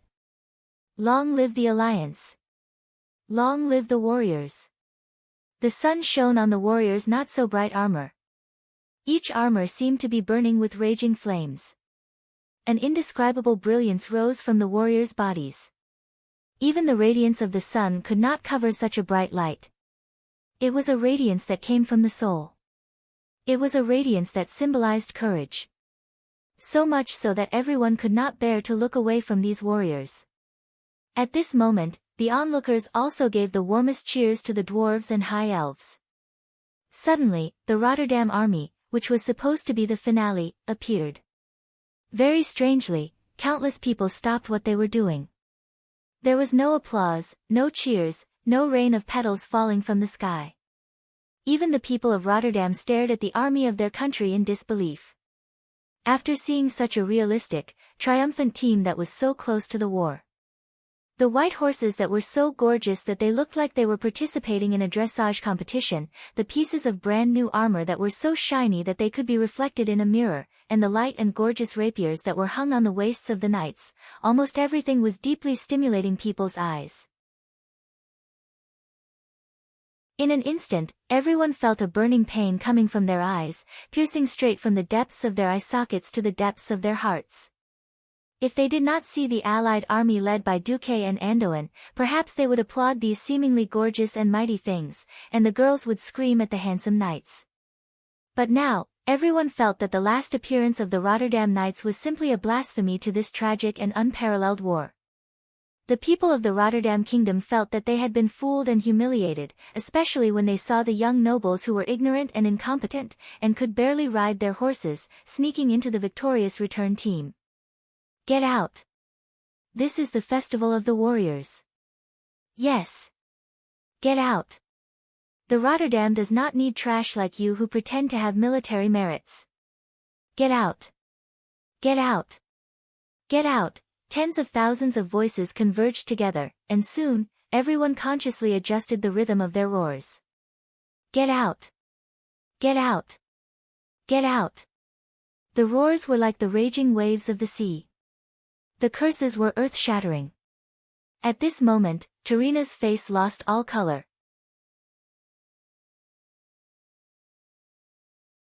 Chapter 594. What kind of hatred and resentment was there for the people of their own country to oppose the army of their own country? For a long time, the nobles of Lordaeron had lived a luxurious life, and had long forgotten the voice of the people. To them, the people were just wheat that would automatically grow every year. They had all kinds of responsibilities and obligations. They had to pay taxes to the nobles, provide labor for the nobles, and provide soldiers when the country was in danger. After more than 2,000 years of peace, the nobles had long forgotten that their ancestor was a warrior conferred by Emperor Saladin. This warrior's name was Lordan, and this warrior's son was called Menethil. Later on, Menethil named the land Thoradin the Great as Lordaeron, and Menethil became the royal family's surname. In that era where clans were the dominant force and there were no surnames, this was already a pioneering move. Suddenly being opposed by the seemingly docile people, not only Tarina's, but all the Lordaeron nobles around him were embarrassed. This is a pity, Jean Greymane said. Jean Greymane said, it seems that someone down there has mistaken the difference between a triumphant return and a grand parade. Of course, Tarina's did not know that this proud and aloof King Gilneas, who seemed like a standard politician, would one day become the most reliable ally of the alliance. He only knew that Xian was taking advantage of the situation. That's right. After Lord Presto appeared and presented the evidence, Xian secretly offered to support a nephew of Presto. Xian secretly offered to support a so-called nephew of Prienod's, who could not have been more distant, but Tarina's rejected him cruelly. Now, everything was different. Looking at Anjouan Lothar and Duke Marcus at the front of the victorious team, Tarina's knew that all of this had something to do with them. If he did not do anything, it would not look good during the throne meeting, even if he forcefully passed the resolution. I'm getting old. I want to rest before the triumphant return to the palace. Why don't we all rest in the side hall? Everyone knew that Tarina's could stand from dawn to dusk if the situation was favorable. Now that he suggested it, everyone knew that this was another round of quick and urgent political transactions. As the representative of Kuel Salis, Prince Kael, that's understood that this was a political game in the human world and had nothing to do with the elves. He was the one who truly rested. Lang and Dallin looked at each other and saw the worry in each other's eyes. Now that Tyrrhenas was taking advantage of his old age, he could not allow the old king to rest, could he? Lang and the other two nodded quietly to each other. They were going to meet up later. All of a sudden, the balcony of the palace that was more than 100 square meters became empty. Not a single king was paying attention to the victorious procession that would begin to arrive at the square in front of the palace in 20 minutes. In the side palace, Tyrrhenas pushed open the huge golden door. The magnificent murals on the wall had always been his greatest pride and joy. Unfortunately, he was not in the mood to appreciate them now. The first to meet was naturally Jean. Xian was extremely greedy towards Tyrrhenas, but because of that, he was the easiest to convince. Yo, Tyrrhenas, it seems that little Duque has given you quite a bit of trouble. It's just trouble, Tyrrhenas said with a cold expression. Tell me, what do you want in order to support Pristos? I want the Hillsbrad Plains, the Jasper Mine, Tobalad Island and the western coast next to South Shore. He knew that Jean would ask for a lot, but he did not expect him to be so greedy. He took away more than half of the essence of Hillsbrad in one go. The Hillsbrad Plains had been reclaimed by the refugees of Stormwind. Now, everyone knew that it was a rich and fertile land. The refugees would all be evacuated next year. With the support of this fertile land, Gilnea's power would increase explosively in the next 20 years. Tyrrhenas said with a pained expression, all right. The second to meet was King Salas Trollbane of Stormguard. Tyrrhenas spoke first. Salas, you must support Lord Pristos this time. I can give you Terran Mill and South Shore. Salas sat in his luxurious chair like a statue. After a long while, he shook his head and said, maybe their king and lord are guilty, but the people of Riptide Castle can't take Alterax's land. It's a blasphemy to our brave warriors. Tyrrhenas panicked when he heard Salas' words. Among the 6 human kingdoms, Kurtiras and Stormwind, who were outsiders, would vote against him. He needed at least 4 votes from the throne to make things look good. Who would have thought that Salas would reject him? Yes, that's right, Tyrrhenas' plan was to take Lordaeron's land for himself. Now that Salas was involved, he refused to play. How could he do that? Tyrrhenas' face darkened. Think about it, Salas. Your land has already become a wasteland. Even your food for the winter is provided by Lordaeron. You can be noble, but can you bear to see your people starve to death? The earthy highlands do not have much food to begin with.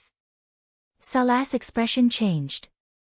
Tyrrhenas was threatening him with food. South of Stromgard was the dwarves' territory. Whether it was the wetlands or Loch Moden, the dwarves barely had enough food for themselves. Other than Hillsbrad in the west, there was no other way out of the earthy highlands. If Alterac, controlled by Lordaeron, blocked the way out, then hundreds of thousands of people would starve to death. To restore Earthy's food production, his advisors told him that it would take at least 3 years. Moreover, he still had to rebuild Riptide Castle, which had been destroyed by the dragon. Salas lowered his head deeply, as if burying his head between his knees. I don't want the territory. Give me at least 500,000 tons of food every year for 5 years. As a noble knight, he hated political deals like this. As a king who was responsible for the future of millions of his people, he had no choice but to compromise with Tyrrhenas. Tyrrhenas left. He was not satisfied, but at least he had achieved his goal. At the third meeting, Tyrrhenas met the hardest nail, Antonidas, who he thought would be easier to convince. Tyrrhenas, I'm not against you. But the Dalajan rejected the Lord of Prister. Why? Tyrrhenas furrowed his brows. Because the Kirin Tor Assembly has secretly used all of their magic detection abilities, but still could not see through this mysterious Lord of Prister. He is either a Breaking Dawn mage on par with me, or he has a mysterious magical item that is comparable to a demigod gear. We will never support a mysterious person of unknown origin to be the king of Alterac.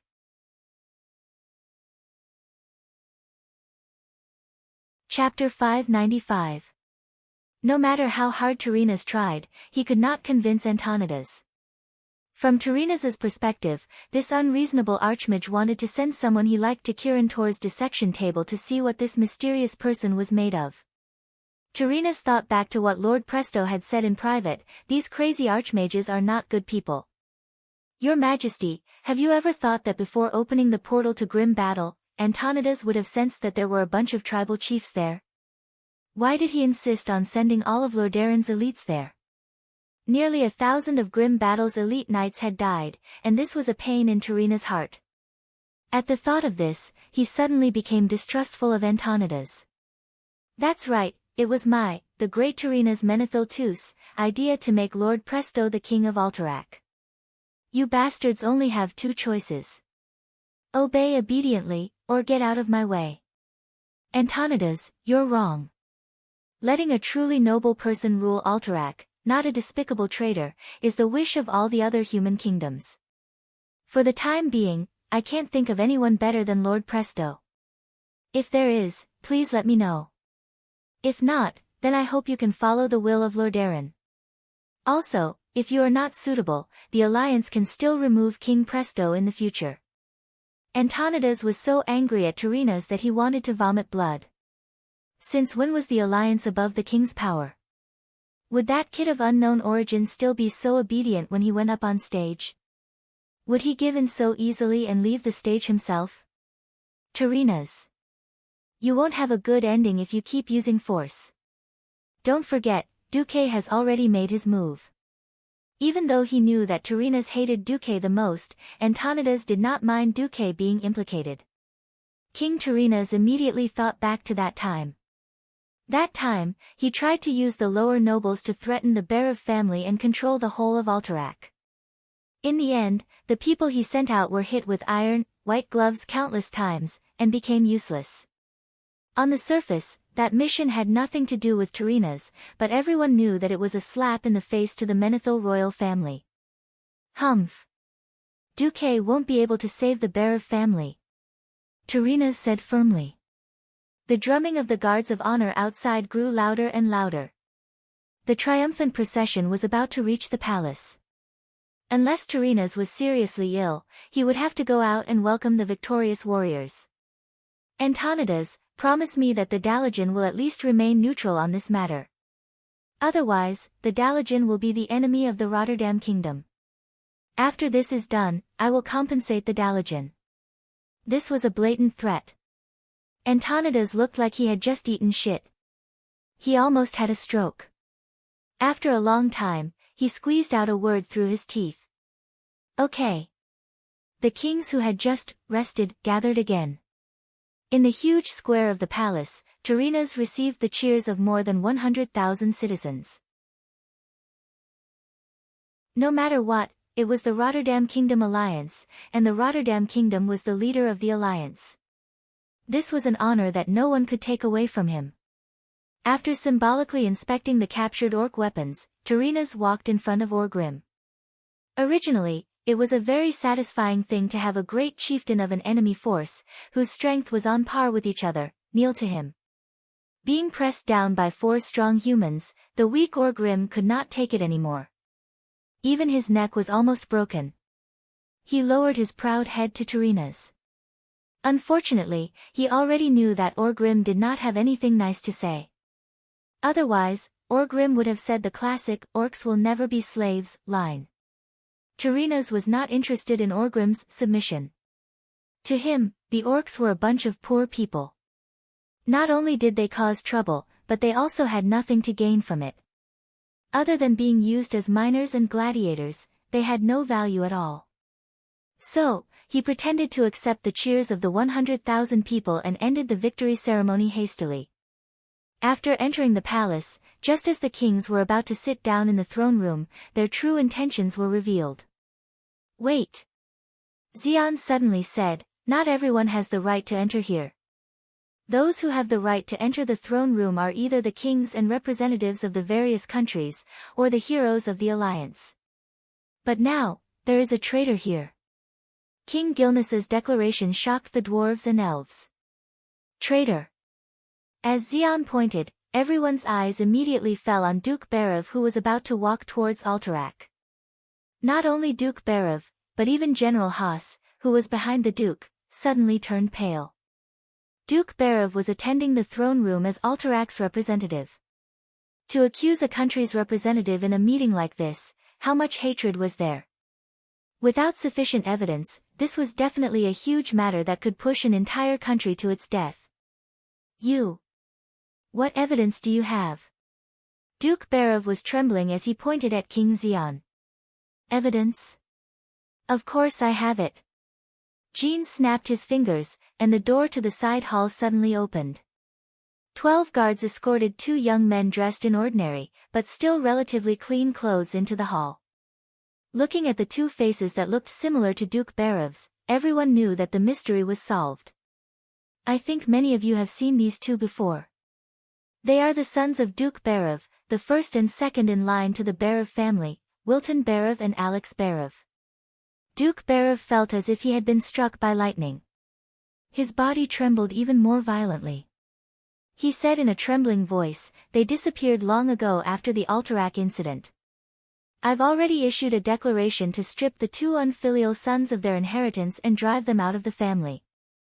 From that day on, everything they did had nothing to do with Duke Berev or Alterac. Now the only heir of the Berev family is Alucia Berev. You stingy old man, how could you give the family's fortune to that bitch? I am the only heir of the Berev family. No, it's me. Wilton, go to hell. I am the true heir of the Berev family. The 2 unfilial sons of the Berev family were already fighting amongst themselves without Xian's words. Duke Berev argued back, "That doesn't prove anything." Xian dropped a bomb with a smile, "Yes, but everyone must know that it was because these 2 from the Berev family joined the horde that Orgrim's army was able to easily pass through the mountains of Alterac, avoid all the sentries, and kill their way to Lordaeron like a divine army descending from the heavens."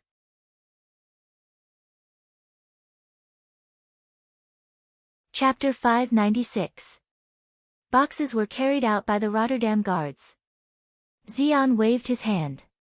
This is the map of the Alliance's military deployment around the Alterac Mountains. There's also their pledge of loyalty to Orgrim. Oh, there's also the pledge of loyalty from all the Alterac nobles led by Piranod. Duke Berev's hands were trembling as he picked up a document. He had nothing to say because the Berev family was in charge of the logistics of the entire Alterac Mountains. On the other hand, because he deliberately did not decide on an absolute successor, and wanted his 2 sons to compete for it, it caused his subordinates to split up, each supporting a certain prince. It was hard to guard against a thief in the family. Even the higher-ups of the Berev family who gave the map to Wilton and the Alex brothers did not expect them to betray their father long ago. Duke Berev also did not expect that the first mastermind was the dead Eden. He had used these 2 rebellious sons to get information. After the 2 brothers left for the tribe, these things fell into Orgrim's hands. There was no way to explain that these maps were indeed leaked by the Berev family. Even if it wasn't sh*t, it would still be sh*t. The guards of the royal family of the Rotterdam kingdom passed the ironclad evidence to each of the kings. Even if they knew about this long ago, and even if it had been a long time ago, when they saw the signatures of the Alterac nobles, they still felt an indescribable anger. It was not just the kings. Only 2 attendants were allowed to stand behind each seat, and they had the same expression as their master. Of course, there were exceptions. The 3 commanders, Andoin, Duque, and Mograine, had their own seats. Unexpectedly, Andoin and Lang had brought Legolas and the other 3 that Duque had invited. Behind Duque were Alucia and Aurelia. Last night, Duque had insisted that Duke Berev let Alucia follow him. Duke Berev now understood. Alucia's body was trembling slightly. She could fully understand how her father, who was being condemned by everyone at this moment, was being interrogated and tortured mentally. You too, tell me everything you know. This is your final salvation. Jean waved his hand. Therefore, this pair of bastard brothers vividly told the truth that they knew. In their words, The Berev family had pledged their loyalty to the Horde even earlier than Eden Piraeus, in order to prevent their rich territory from being affected by the flames of war. However, the Berev family's way of doing things was smarter and more in line with the style of nobles. That was to bet on both sides. As the only two heirs of the Berev family at that time, they first went to Orgrim to gain his trust. Prince Berev, on the other hand, stood aloof and unyielding. In this way, no matter if the alliance won or if the Horde destroyed the alliance, the glory of the Berev family would continue. Two sides, aren't they? However, this was indeed the style of a businessman. And the Berev family was such a family with a strong merchant atmosphere. There were witnesses, material evidence, motive, precedent, and background. Everything made sense. At this moment, almost all the kings believed it. Even King Dai Lingua looked at Duque suspiciously. On the other side, if not for Duque's warning, even King Lang would have believed it. However, even Lang was skeptical. If it wasn't for the fact that he had never done such a thing before, even Alex Berev himself would have believed it. The old Duke's heart sank into a bottomless, icy hell. He looked at his two sons, who had become greedy due to their lack of discipline, and allowed themselves to be manipulated by those clever politicians. Suddenly, he laughed maniacally. Ha ha ha ha. Ha ha ha ha ha. Loud and unbridled laughter reverberated throughout the entire throne room.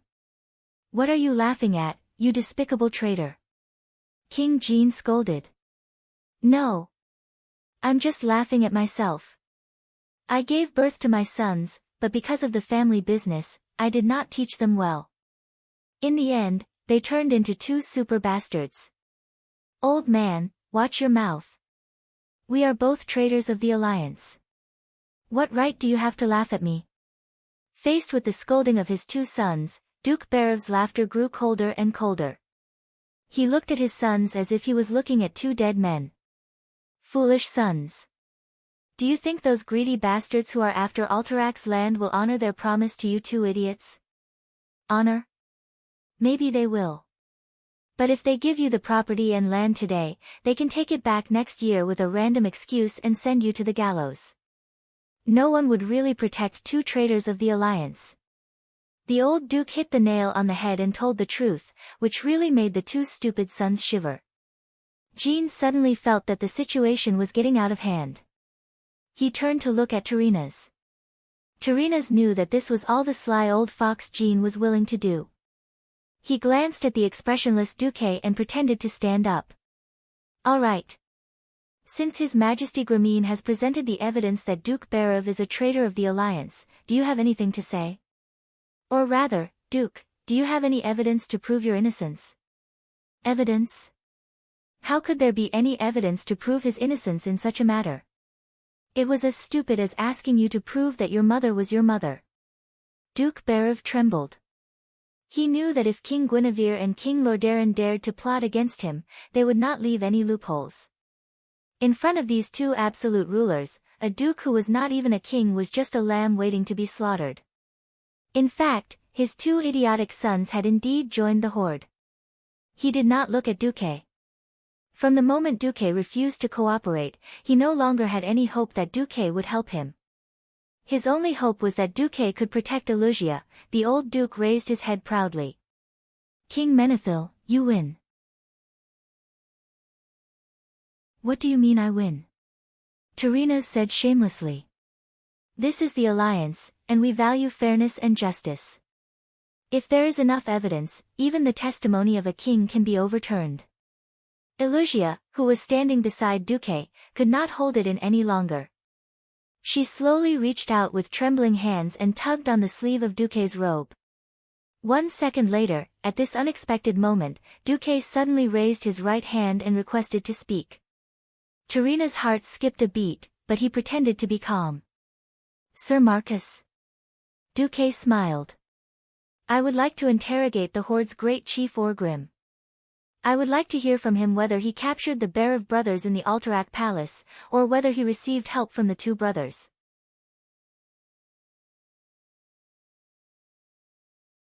Chapter 597.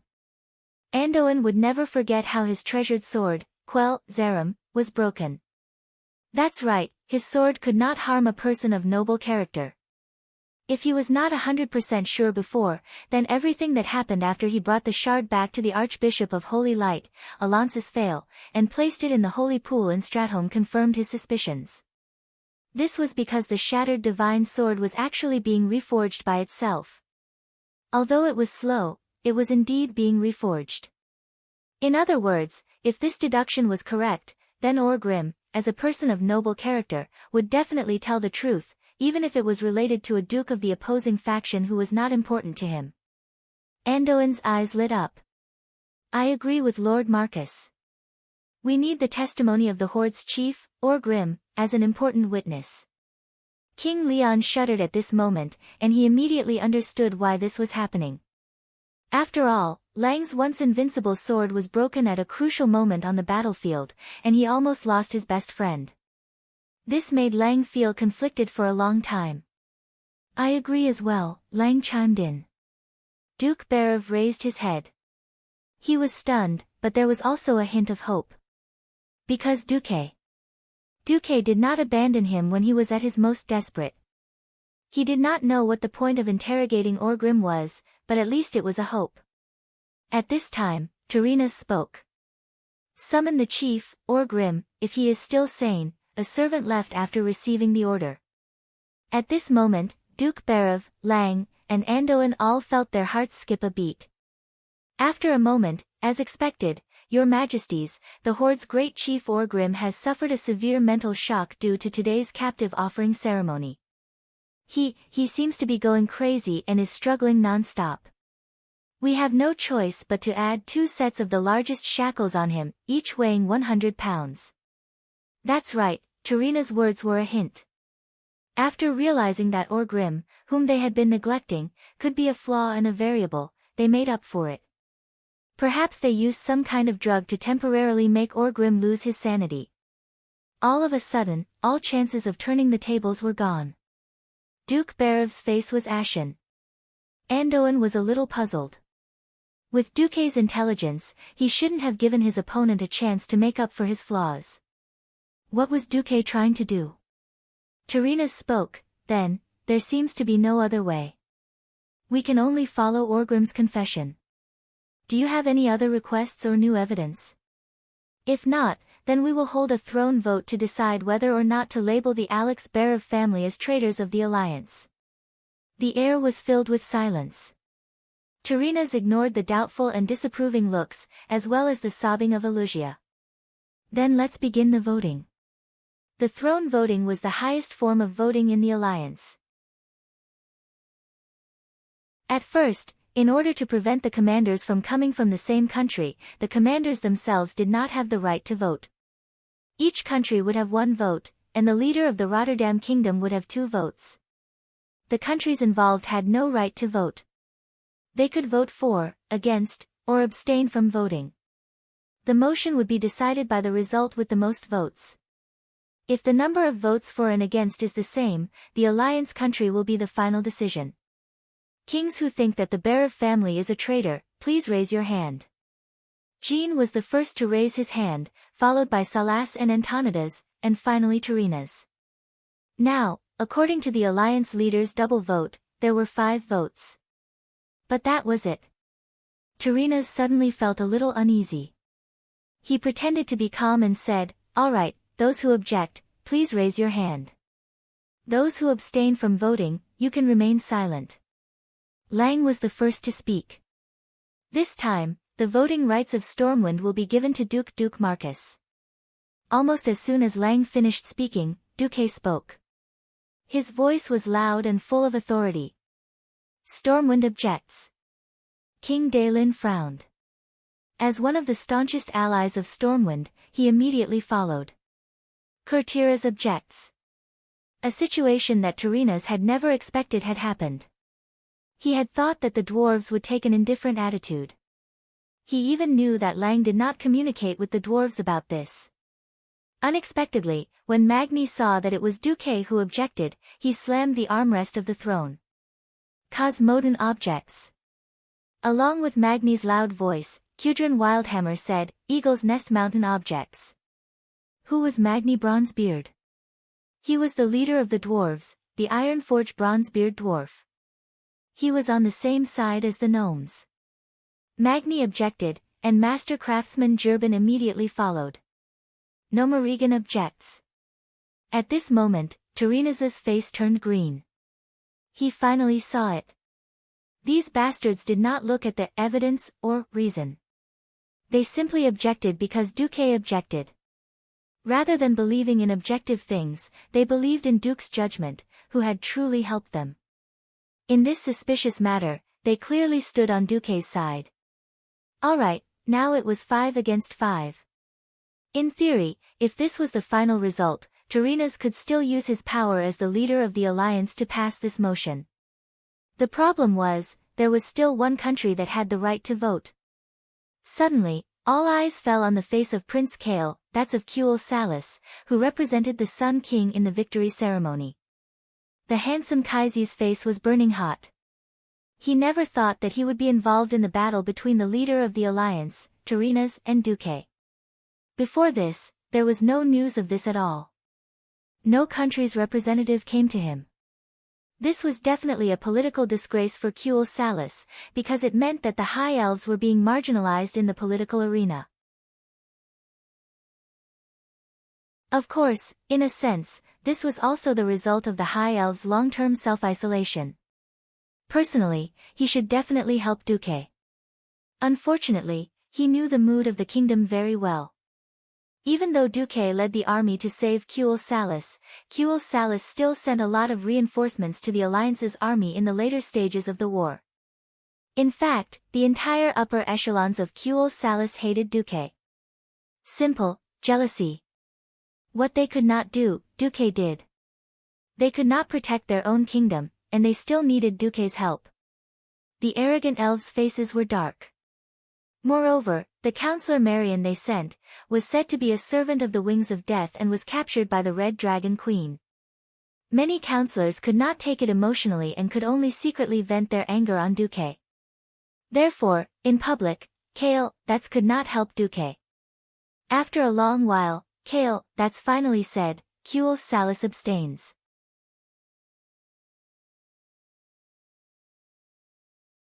Chapter 598.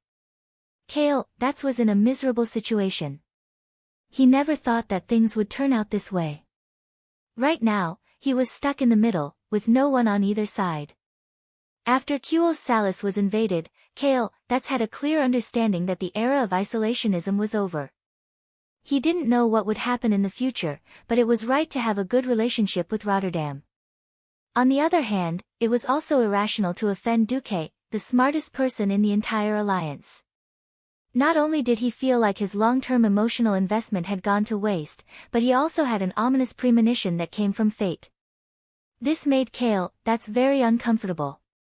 If he didn't want to play it safe, and wanted to see the situation clearly before making a decision, this wouldn't have happened.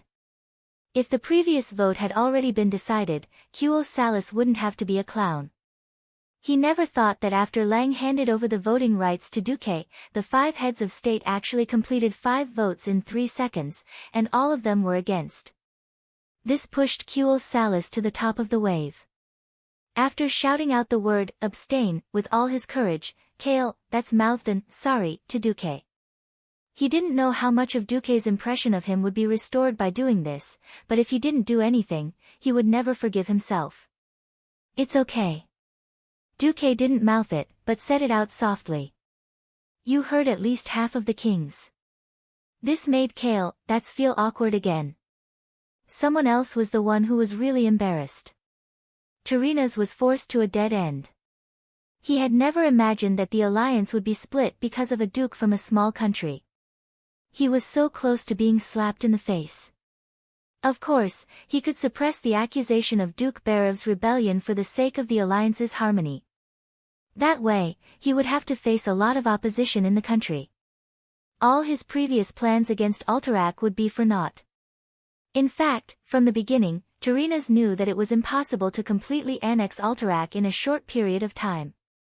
So, From the beginning, he used a more indirect method, such as handing it over to someone who was trustworthy, talented, and seemed to be interested in peace and unity. Unfortunately, it seemed that even the first step of clearing the obstacles for Lord Presto's ascension to the throne was met with great resistance. He really wanted to kill Duque. Why did the Stormwind Kingdom publicly announce that all the refugees would retreat within a year, and that they had no intention of touching any part of the Rotterdam Kingdom's territory at all? Yet, at this juncture, the Rotterdam Kingdom was stuck between a rock and a hard place. If Alicia was really Duque's woman, Terina's might be more wary, but no matter how many times he checked, the maids of Rotterdam swore that Alicia was definitely a virgin. He really did not understand why Duque, who had no interest in Alterac, would protect Duke Berev. Terina's Menethil gripped the king's scepter tightly in his hand, the muscles in his face trembling, and he took 3 deep breaths. He still made a decision.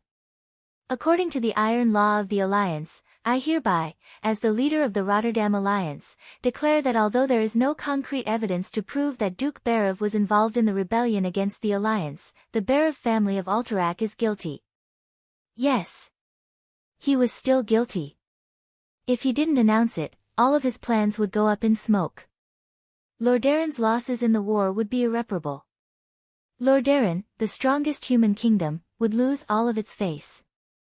The price he paid to Xi'an, the political capital he used to threaten Salas, and the consequences of forcing Dalaran to obey him would all go down the drain. He would have to bear all of it himself. There was no turning back. Terina's had no choice but to declare it, even if it meant offending many kingdoms and the most legendary hero of the Alliance, Duke Marcus. On the other side, Alicia's body trembled, but Duque held her hand. Alicia looked up in disbelief, and suddenly heard Duque's words. I express my extreme regret for this sentence, and Stormwind reserves the right to protest in the future. Duque was going to go against Terina's. According to the Alliance, the punishment for traitors will be decided by the leader. Terina's decided to ignore Duque's words, but in his heart, he was already a little afraid. Originally, he was going to sentence Duke Berev to death, because Duke Berev's influence in Alterac was just too shocking. If he did not clear the obstacles, he did not know if Lord Presto would be able to fully control Alterac. His biggest mistake was to misjudge Duque's influence in the Alliance. Terina stared at Duque, and saw the threat in Duque's eyes. His heart skipped a beat, but he gritted his teeth and changed his words. In the name of the leader of the Rotterdam Alliance, I announce that in view of the Berev family's full support to the Alliance, their crimes will be reduced. Duke Berev will be stripped of his title and demoted to a commoner, and all of the Berev family's land will be taken away. Their land will be controlled by the future king of Alterac. Alex Berev and his family will be allowed to leave with all their belongings, but will be banned from entering Alterac for the rest of their lives. This is the final sentence. Almost as soon as he finished speaking, Duke Berev seemed to have aged several decades in an instant. From a man in his twilight years, he became an old man with 1 foot in the grave. At this time, Duque's voice rang out again, what a regrettable sentence. All right, I will also take this opportunity to announce that Countess Alicia Berev of Stormwind will be granted the Riedridge Mountain, Lake of Tranquility, and Lakeside Town. A slap in the face. A direct slap in the face. Even though Duque did not do anything, Terina's felt as if he had been slapped countless times by Duque. His face felt like it was on fire. On the other side, he used his authority as the leader of the Alliance to strip the Berev family of their roots. In this era, land was the foundation of everything. As long as there was fertile land, the family, and even the kingdom, would be able to prosper forever. Duke, on the other hand, followed the rules of the game of nobles, directly turning Alicia Berev from a nobleman with no roots, into a real noble in the truest sense. Everyone could see that Duque was not willing to cut off the Berev family's roots for Rotterdam, and was going after Terina's to slap his face. No one understood why Duque would do this. But at this moment, Alicia, who was standing diagonally behind Duque, had tears streaming down her face. She suddenly made a shocking decision. She raised her head and said loudly, I announce that I, Alicia Berev, will renounce the Berev family name.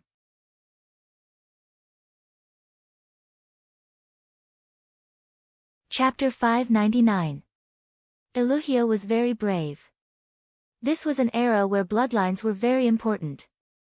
Almost every noble considered themselves descendants of Thoradin the Great. In fact, even the current royal families of the Seven Kingdoms were mostly companions who fought alongside Thoradin the Great 2,800 years ago. For example, Tarina's ancestor, Lordan, and Sora's Trollbane's ancestor was given the surname Trollbane by the Great. No one could deny the importance of a noble bloodline in the human world. Everyone knew that since Duque dared to protect Eluhia, the Berev family would not be severed in the distant future. In a sense, as long as Eluhia still carried the name of Berev, even if she was defined as a traitor, although this traitor was questionable, she would still be a noble daughter. Under the premise that Duque refused to marry a princess of the Seven Kingdoms, even if he married Eluhia and changed her surname to Berev, no one would think that there was anything wrong with Duque. On the contrary, the Marcus that Duque made up was a lowly surname in the eyes of the nobles. And Eluhia's announcement of giving up her surname was actually out of good intentions. She did not want Duque to offend the strongest human kingdom, Lordaeron, because of her. That was the thinking of the nobles of Azeroth. Tarinas heaved a sigh of relief when Eluhia made that declaration. In the eyes of many kings and nobles, Duque's side had given in. Giving up the surname meant that the lineage was broken. Even if you had the so-called noble bloodline, no nobles would recognize your bloodline unless it was absolutely necessary. Who knew? Duque was not going to have it. Shut up. Eluhia, your two brothers should be hanged, but your father is not guilty. Taking away the fief is already the biggest punishment for you and your parents. Since His Highness Menethil did not take away the surname of Berev. You don't have to, and you don't have the right to, give her up. The count under me can only be Eluhia Berev, and not a woman without a surname. As soon as these words came out, the throne room simply shook the earth and mountains. Crazy. He was going crazy. Duque was going to fight Tarinas to the death. What kind of enmity did they have with each other? Generally speaking, there was no enmity of killing one's father or stealing one's wife, nor was there any feud between the two countries. It was impossible for there to be such opposing emotions.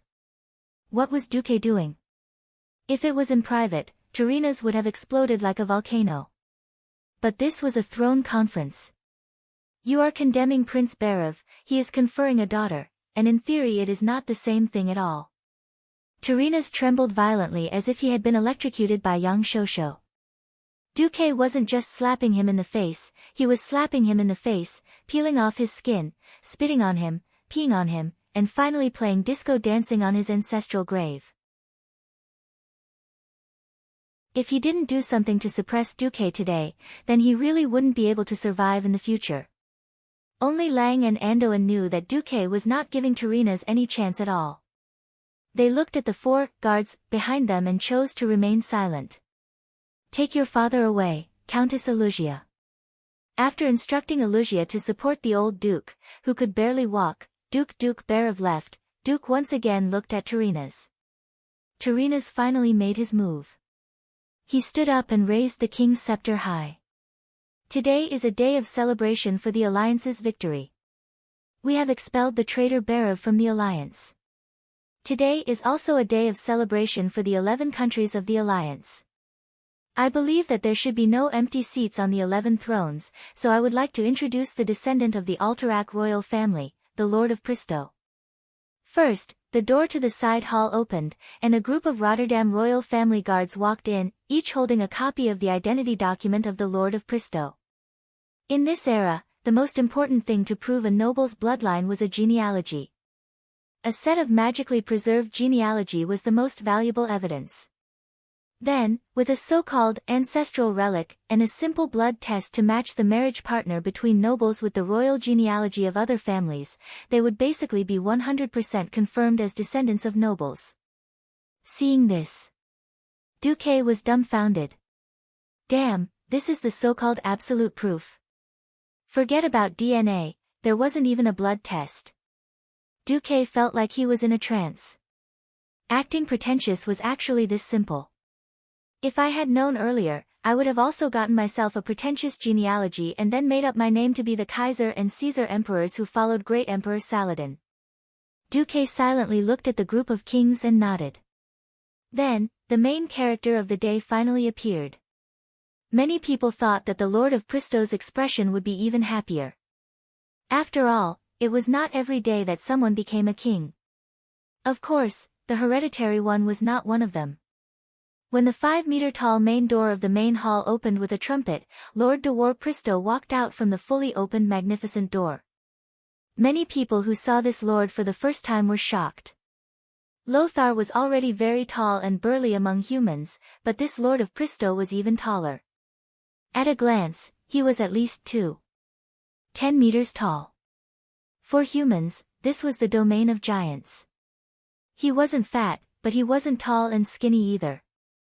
He wore a black and silver-edged robe that fitted him very well. The deep black gave others a noble and elegant impression, and the silver lines outlined his perfect figure. Of course, the most eye-catching part was the ferocious dragon head embroidery on his left chest. The ferocity of the dragon head leaping out of his clothes was even more powerful than the lion emblem of Stormwind. At this moment, he clearly hadn't participated in the war against the Horde, but he just looked like a mighty war hero. It was rare for Aurelia to tease Duque at a time like this. Duque, he looks more like a hero in the Alliance than you do. Just like, Duque replied calmly. Lord Pristo first saluted Tyrrhena's, then bowed elegantly. From the north, to the east, to the south, and then to the west, he repeated this gesture in every direction of the throne room. It was an incomparable gesture of etiquette. It was as if only when this young noble was here, the soft, smooth curtains, golden chandeliers, and even the pure white marble steps could make this throne room look grand and majestic. De War Pristo greets your majesties and commanders. After greeting everyone, Pristo stood straight like a javelin in the middle of the throne room.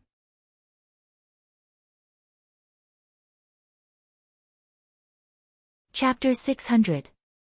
The kings had mixed feelings about this.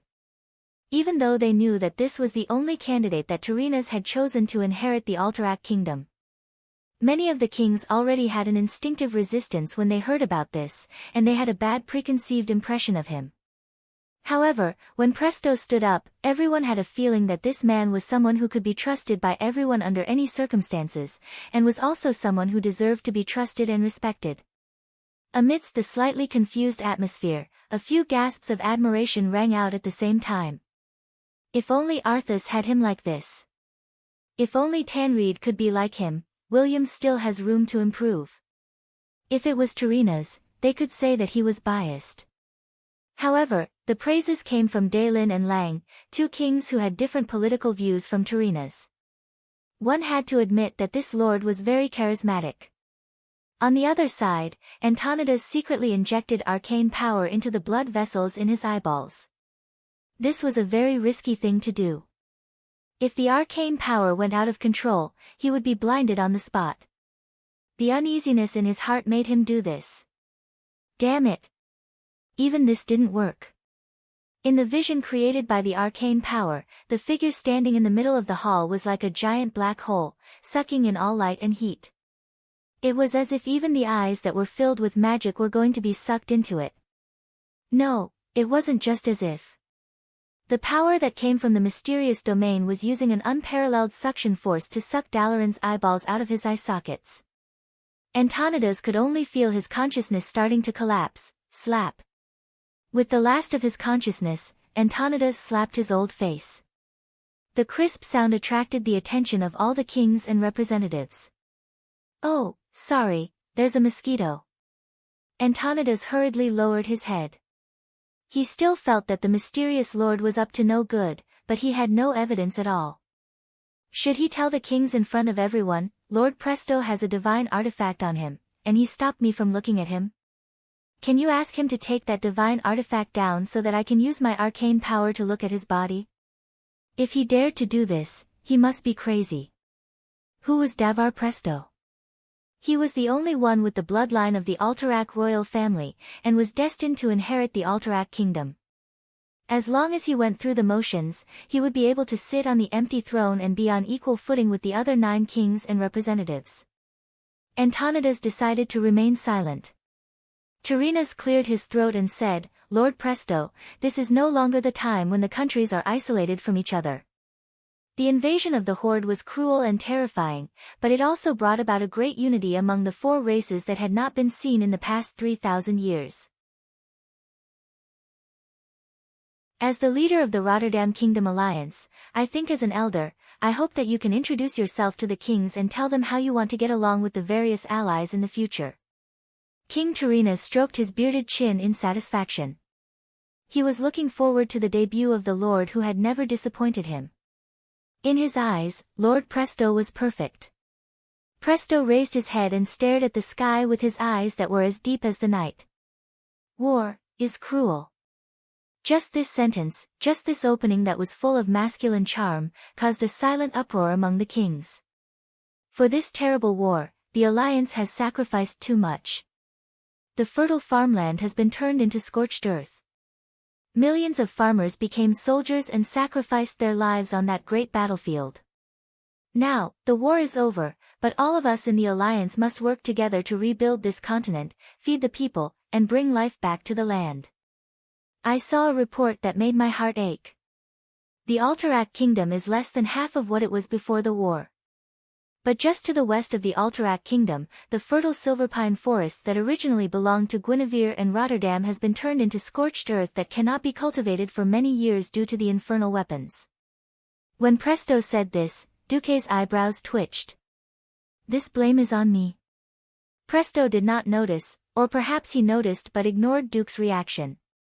He continued, "In the east, the few highlands of Arthi were burned by the dragon breath of the red dragon army that belonged to the Horde's camp." In the throne room, Salas Trollbane's face twitched in pain.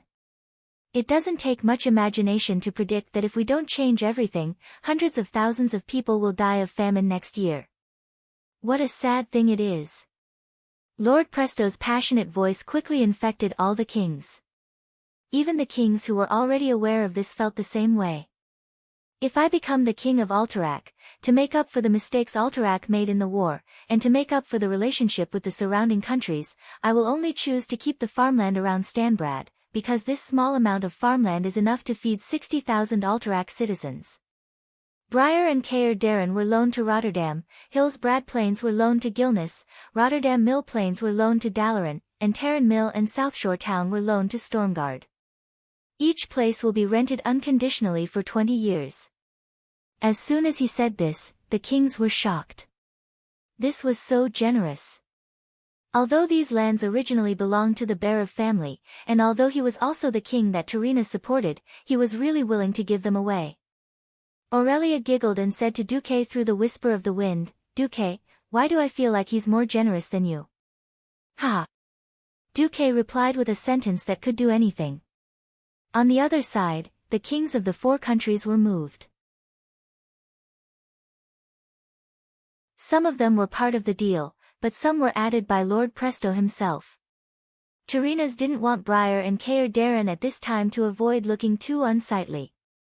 Everyone knew that the so-called loan, it was easy to not return it after borrowing it. There were many such things in the history of Azeroth. After thinking for a while, Tyrrhenus spoke. "Thank you for your generosity, Presto Lord. But this is not a good precedent, so please forgive Lord Darren for rejecting your kindness." "But..." Tyrrhenus changed the topic and said to Salas, "I think Rapidhold needs Alterac's selfless help more than any other member of the Alliance. If King Trollbane doesn't object, then let's sign the loan contract under the witness of the Alliance."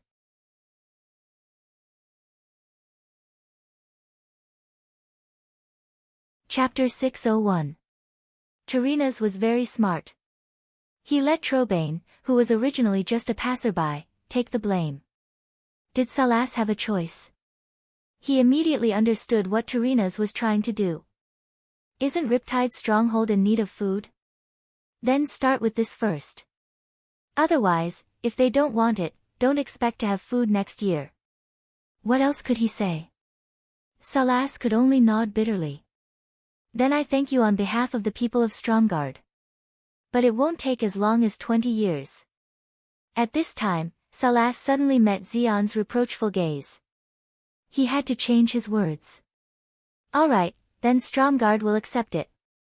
As long as Alterac asks, we will return the land next year. Now it was obvious that they were saying, do you dare to take the land if they are willing to give it to you? With Salas as the first target, would the other kingdoms be far behind?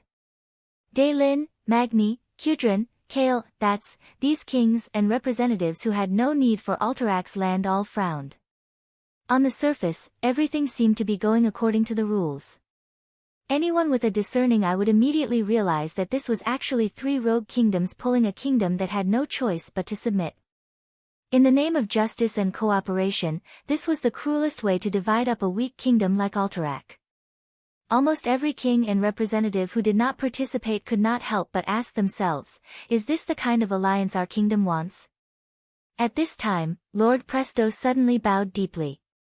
I am impressed by the greatness of Lordaeron. But, Your Majesty, you may not think for yourself, but I hope you can think for the people of Silverpine Forest who have lost their land. How about this? Your Majesty's beloved daughter, Princess Kalia, is the most beautiful person in the world. If I ascend the throne, please allow me to propose to Princess Kalia with Briar and Kael Darren as betrothal gifts. A single stone caused 1,000 ripples. The other kingdoms who were still a little suspicious finally saw Terenaz's moves. First, he used real or fake evidence to get rid of Duke Barav, the most powerful person in Alterac. Then, he supported a real puppet to take over. Finally, he used a royal marriage to solidify their friendship and alliance. Of course, 10 or 20 years later, if this King Presto accidentally died, then the little prince with Menethil's royal blood would become king. What was annexation? This was annexation. Humph. Daelin and Magni snorted coldly. Kudrin and Jurban didn't know that much, but when they saw Magni's cold snort, they also followed suit. It sounded like a humming duet. Terenaz was embarrassed to be sneered at by the 4 kings. However, Brill and Caer Darren were 2 super fertile lands. The show could only go on. Terenaz pretended not to hear, and put on the face of a kind elder. If Kalia doesn't object. I'm sorry, I'm a father before I'm a king. I need my daughter's approval. Of course.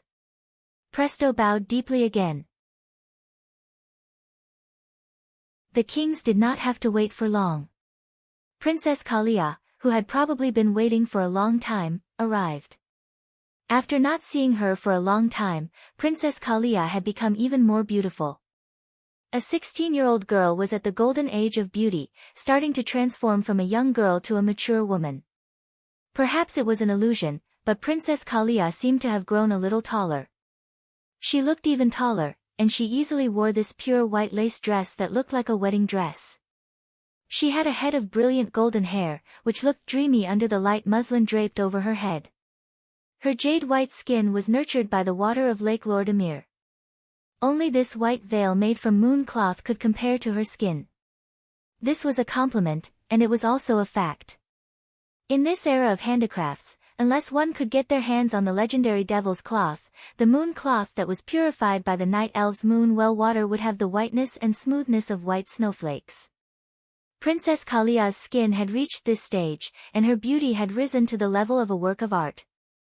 The jade-like face under the white veil seemed to have matured a little, but the aura of a young girl still dominated. Looking down, the pair of breasts that were not small to begin with seemed to have grown a little. Although this size was slightly smaller than Aurelia's, who could say for sure that Princess Kalia would not have the legendary second puberty? Looking down, it was clear that her waspy waist had gone through the torture of the waist corset. From a distance, it already looked like a matchstick. Under her slender waist was a gorgeous pleated gauze dress that looked like a blooming white peony. Princess Kalia looked like a beautiful bride today. While the kings were marveling at Princess Kalia's beauty, they were all secretly cursing Terenaz's tricks.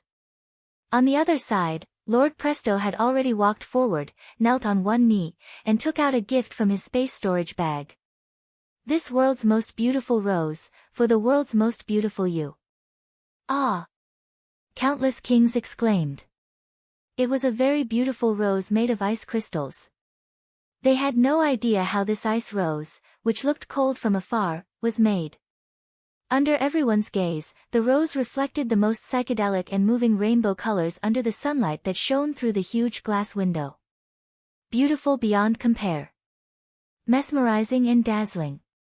No girl who was in love for the first time would not like this kind of special gift that was so dazzling and beautiful that it could not be described with words.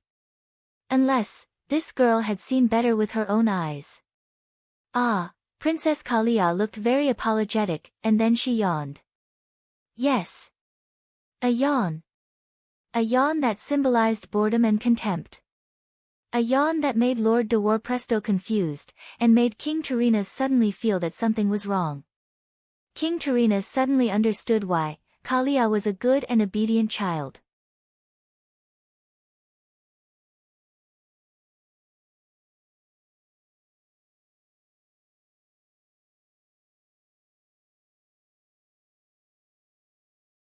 Chapter 602.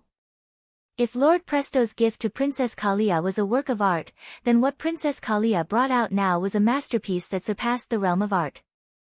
Now, what Princess Kalia had brought out was a masterpiece that surpassed the realm of art. A godly masterpiece. It was a god-level masterpiece. When the kings could not help but exclaim in admiration, King Tyrrhenus slapped his forehead.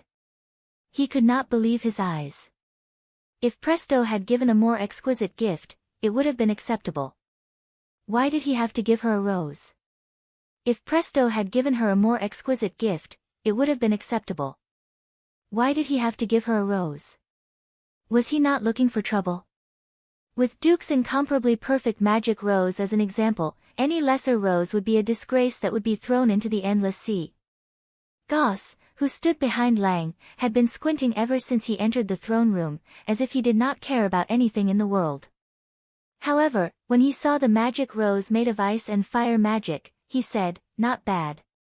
This comment made his other three companions look at him. After all, he did not care about all the magic of the elves and humans in the world. But now, Duque's rose was worthy of his "not bad" comment.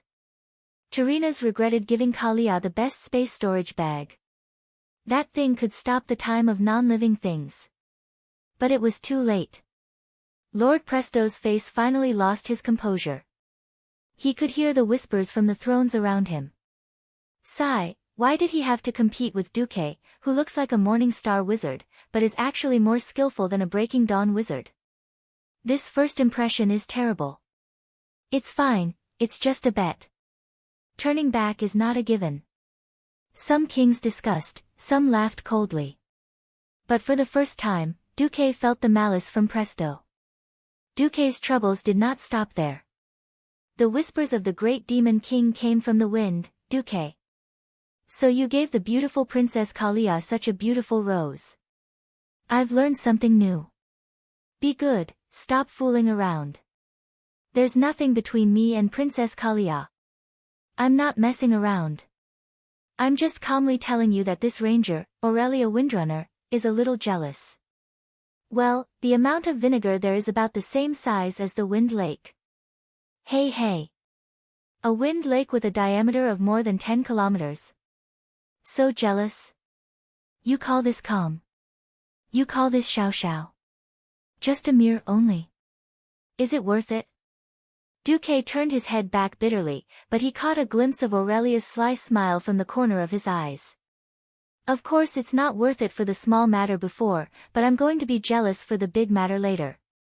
Don't ask me why I know. It's just a woman's intuition.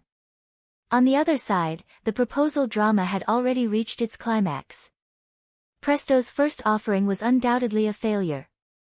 This Sir Lord's talent and knowledge were superior to all the other kings present. He knelt down resolutely on one knee. Because of his stature, even if he knelt down, he was still not much shorter than Kalia. This made Princess Kalia very uncomfortable. Almost subconsciously, she took a step back. Presto seemed to have activated his Casanova mode, directly using poetry to praise Kalia's beauty, already declaring his love for the princess. Duque's translation device could not completely translate Presto's poems. Seeing Terina's, Xian, Salas, and Lang, who had a high standard in poetry, all showed an intoxicated expression, one could imagine how good this mysterious Sir Lord's literary skills were. Before Duque's transmigration, he was a super strong person who was proficient in everything, including the 3-character classic, 5-character verse, 7-character quatrains, 8-character essay, tang poetry, song poetry, etc. Unfortunately, Kalia's reaction was like a stone sinking into the ocean. For some reason, if it were any other princess or noble girl, they would definitely have fallen for these sweet words on the spot. Princess Kalia, who was famous for her weak personality, seemed to have eaten a weight of steel at this moment, and just did not buy it.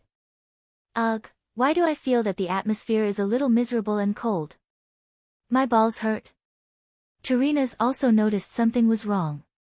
After Presto finished reciting a poem, he had to interrupt, "My child Kalia, such an outstanding young man. Not only is he of noble birth, but he is also extremely kind and wise. A young man like Davar Presto is a rare talent that only appears once in 1,000 years. He is different from those so-called heroes of unknown origins." Yes, Duque was unjustly implicated. Kalia held onto the hem of her dress with both hands, pursing her lips and not saying a word. Terina's was at his wit's end. They had clearly agreed on this during dinner last night, and Kalia had accepted her fate. Why did she change her mind now? He had to make a big move. Lord Presto is the man who will soon become the king of Alterac. Only when he ascends to the throne can he ensure the peace of the Lordaeron Continent Alliance, and that hundreds of thousands of people will not starve to death in the coming year. Such an outstanding man, child, what are you hesitating for? You should know that there are not many men in this world who are worthy of you. At this moment, Princess Kalia's eyes were clearly filled with tears. But, she still did not speak. Terina's was also anxious, and simply announced, "I'm sorry, everyone, my child seems to be a little too excited. As a father, I will agree to Lord Presto's proposal on her behalf. Then, since today is the day of victory for the Alliance, let us celebrate His Majesty Presto's ascension to the throne, and his engagement to my daughter Kalia. Alright, I'll ask you one last time. Regarding their matter, who agrees and who disagrees?" It had to be said that the wedding customs of Azeroth were very similar to the Western wedding customs of Duque's pre-transmigration world. Before the ceremony, the priest would symbolically ask, "Who disagrees with the marriage between the bride and the groom?" In 99% of the cases, this was just bullsh** t to go through the motions. But today, at this moment, that 1 in 10,000 chance had appeared. Kalia spoke again, and her words were earth-shattering. It was as if she had mustered every drop of courage in her body, and her voice was clearly trembling, as if she was about to cry. "Esteemed father, can I not marry Presto?" Silence. Dead silence. Everyone was dead silent. What was going on? Not only were the faces of the kings very interesting, even Presto's face looked as if it had been smeared with something called a joke. It was very interesting. Terina's had painstakingly built up his forces, secretly suppressed Barav, and put on a big show. Wasn't it all to help Presto rise to power, and then use the marriage to control Alterac?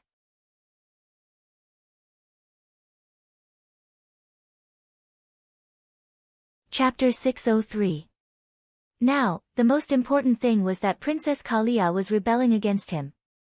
At this moment, many kings were laughing in their hearts. As the saying goes, if you are too smart, you will end up hurting yourself. Wasn't this like shooting yourself in the foot? It was very rude to laugh at this time. But it was a big mistake to expect the impatient dwarves to be polite. Wahahaha. Ha ha ha ha ha. Terina's, your daughter doesn't even want to marry. Why are you still forcing her? The shameless Magni and Kudrin, the two distant relatives, hugged their bellies and laughed wildly. Then the great craftsman Jurban also let out a shrill laugh unique to dwarves. Countless veins popped out on Tarina's forehead, and his old face swelled to the color of a pig's liver.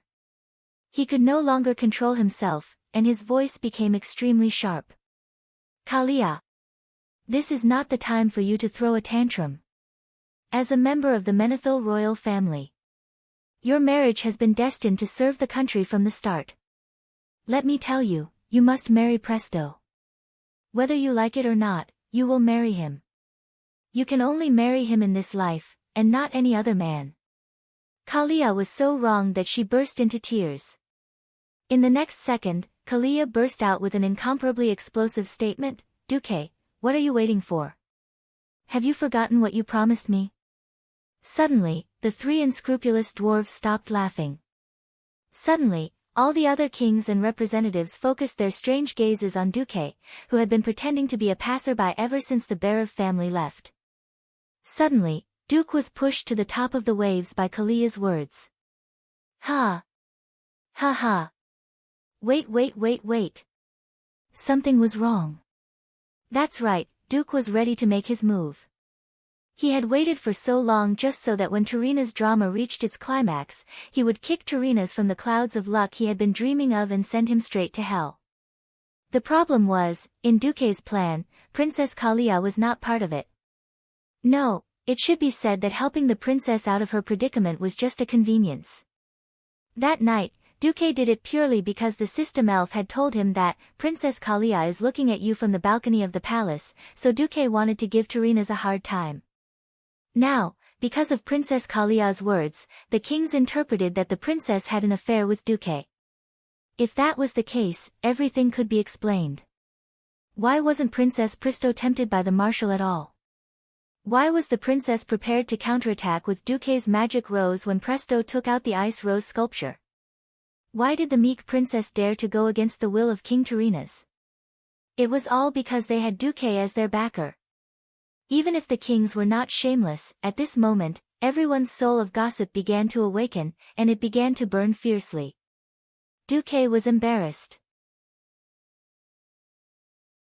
Especially when he felt Aurelia's gaze on him, he finally understood why Aurelia had said that her jealousy was as big as Fengxing Lake. How could it not be big? His lover was entangled with the princess of the strongest human kingdom. If it was true love, maybe Aurelia would let him go. But it was a melodramatic entanglement without any feelings. It could only be used by bards to write poems and sing plays, but it was actually useless. Ahem. Legolas coughed softly. Ugh, why did it have to be time to go on stage?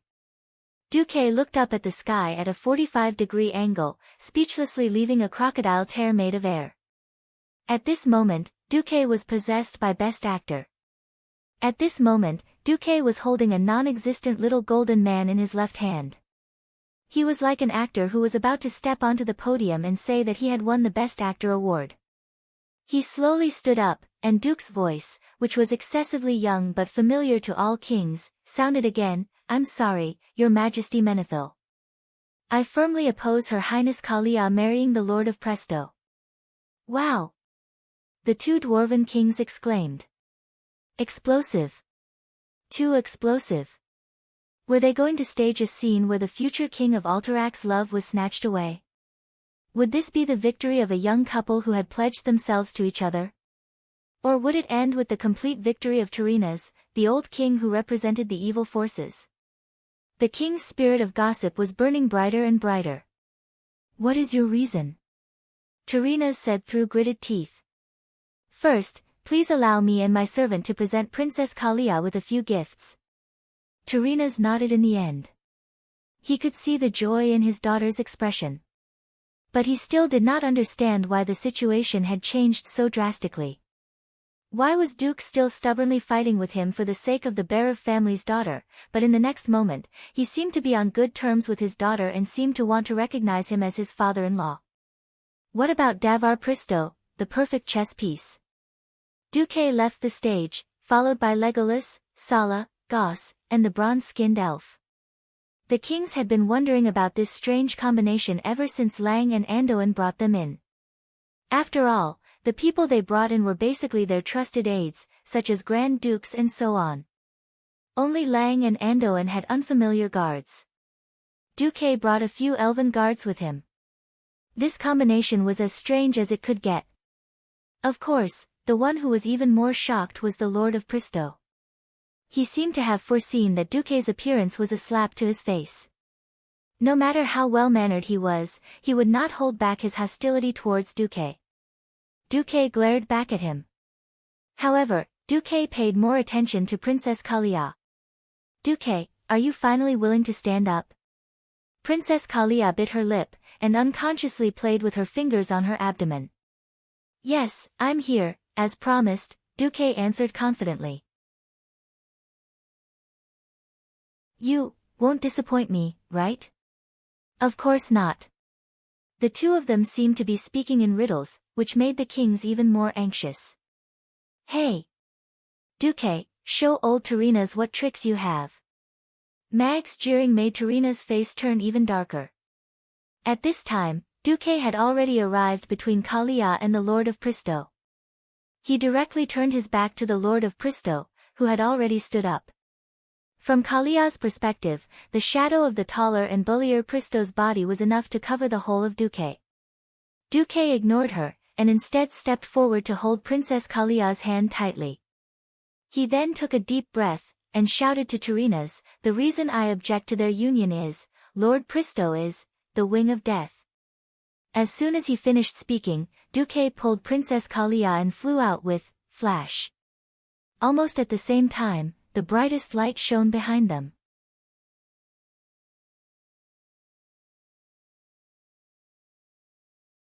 Chapter 604. Huh? What? Since ancient times, there was no classic romance film without a love triangle. But wasn't the style changing too quickly? Even if it was to steal someone's love and turn it into hatred, shouldn't two men draw a line and set a date before dueling? Why did they suddenly attack? How did a romance film suddenly turn into a horror film? The four guards beside Duque, who seemed to be here to deliver gifts, suddenly opened the box, and a strong flash burst out from the box. The light from these flash bombs was controlled by the funnel-like reflective shield, and all of them shot at Lord Pristo's face, blinding him for at least a moment. Half of the kings were dumbfounded. Why was it half? Because the other half of the kings and their followers who were on good terms with Duque all heard Aurelia's anxious whisper of wind before they attacked. Danger! Pristo is the wings of death. This sentence was stuck half a second before Duque finished speaking. Daylin, Magni, Kale, and the others were very good at fighting. For these fellows who had stepped into the realm of heroes, half a second was enough. Almost at the same time, Daylin pulled out his machete, Magni and the Muradin brothers activated Avatar, and Kale, waved his hand to cover himself with 3 magic shields, not to mention Lang and Andoin, who were already prepared. Duque's appearance itself was the biggest signal. Almost at the moment when Duque said the words, wings of death, Aurelia had already grabbed Lang's collar with one hand and Andoin with the other. With the help of the power of Storm, they rushed out of the throne room in less than half a second. In the arena, the most crucial arena. The 4 fellows who had deliberately changed their appearances had finally revealed their true forms. The first was Sala, the elven druid who had her eyes closed all this time. When she suddenly opened her eyes, 2 extremely strange rays of light shot out from her eyes, directly into Lord Presto's body. Lord Presto's tall and sturdy body trembled on the spot. On the other side was Legolas. In a thousandth of a second, the standard high elf eyes turned the color of molten gold, and 2 vertical pupils that resembled lava balls appeared. Slender red scales appeared on her forehead like lightning. The back of his head, which was originally empty, had many hard, long, and sharp horns, as if by magic. Her robe suddenly opened up, revealing a large piece of thick red scale armor. His arms suddenly lengthened and thickened, and a pair of incomparably sharp claws leapt out. He struck out with both his claws at Presto, who was in the middle of the battlefield. Not only her, but the other 2 guards also attacked at the same time. The bronze-skinned guy held a long-handled warhammer with a head like a crab's leg, and smashed it down. The blue-haired one suddenly pulled out a magnificent staff, and with a wave of his hand, a huge blue light shield appeared in front of all the kings. Duque had just carried Princess Kalia, who had turned pale, into a standard princess carry, and hid within the protection of the light shield. Everything actually happened in half a second. However, the situation changed too quickly, and no one could really control the situation. At this moment, the dumbfounded Lord Presto, or rather, the Wing of Death, Nesario, who had been ambushed, was finally hit. At the last moment, at the most critical moment when he was about to be killed, Nesario suddenly came to his senses. Countless years of accumulated combat experience and combat instincts allowed him to twist his body. This allowed him to avoid the greatest crisis of death. He had only avoided instant death. After all, the ones who ambushed him were the life-giver Alexstrasza, the Queen of Dreams Isera, the King of Time Nozdormu, and the King of Magic Malygos, the four dragon aspects that had recovered their strength. It had to be said that Nesario's ultimate transformation spell was at the peak of perfection. He completely suppressed his power and transformed into a human that no one had seen before, isolating all possible leakage of the dragon aura and even soul fluctuations. Apart from refusing to accept any magical detection, even if Alexstrasza and Isera were to examine him in front of him, they would not be able to detect that he was the Wing of Death. Unfortunately, from the moment he heard the name de War Presto, the evil transmigrator Duque already knew that he was Nesario. That's right, Nesario had reached the limit of this disguise game, but Duque had cheated. He directly bypassed all the appearances and processes, and reached the result. It was not that Nesario was not alert to Duque's four guards, but the problem was that the four dragon kings had used the same ultimate transformation spell under Duque's instigation. They had changed their appearance and aura. In the eyes of all the mortals, the four of them were just four blonde high elves. Unless Nesario dared to use Antonida's level of detection magic in front of everyone, he would never be able to tell that the four of them had used almost the same magic that he had used to reject detection. Hesitation, disbelief, and Nesario's pride in his ability to conceal himself had finally caused him to be ambushed. That's right. He had escaped the fate of being killed in seconds. This did not mean that he had escaped the sneak attack of the four dragon kings. Malygos' magic shield was not just for protection. This magic also turned into thousands of tiny magic needles on the ground at the same time, piercing into Nesario's legs. If Nesario was a standard dragon, this bit of damage would not even be able to pierce through his dragon skin. The problem was that he was in the human form with the lowest defense. In an instant, countless needle-sized lines of blood appeared on his legs. Nozdormu's warhammer smashed into Nesario's tilted head. He did not use all of his strength, but 70% of its power caused half of Nesario's head to cave in slightly from the corner of his left eyebrow to his temple. The most serious injury that Nesario suffered was Alexstrasza's claws. One of her claws tore apart the right side of his lower abdomen. The other claw completely penetrated his left lung, and 5 sharp dragon claws directly came out of his left chest. Dripping blood stained the 5 sharp claws. If Nesario was just a slightly stronger mortal creature, such an injury would be enough to put him on the countdown to death. But he was not. He was the Wing of Death, Nesario. The former guardian of the earth. Since the ancient war 10,000 years ago, it was once the strongest giant dragon. Roar! At the same time, several loud dragon roars exploded in the throne room. Among them, Nethario's shrill and tragic roar was the most terrifying.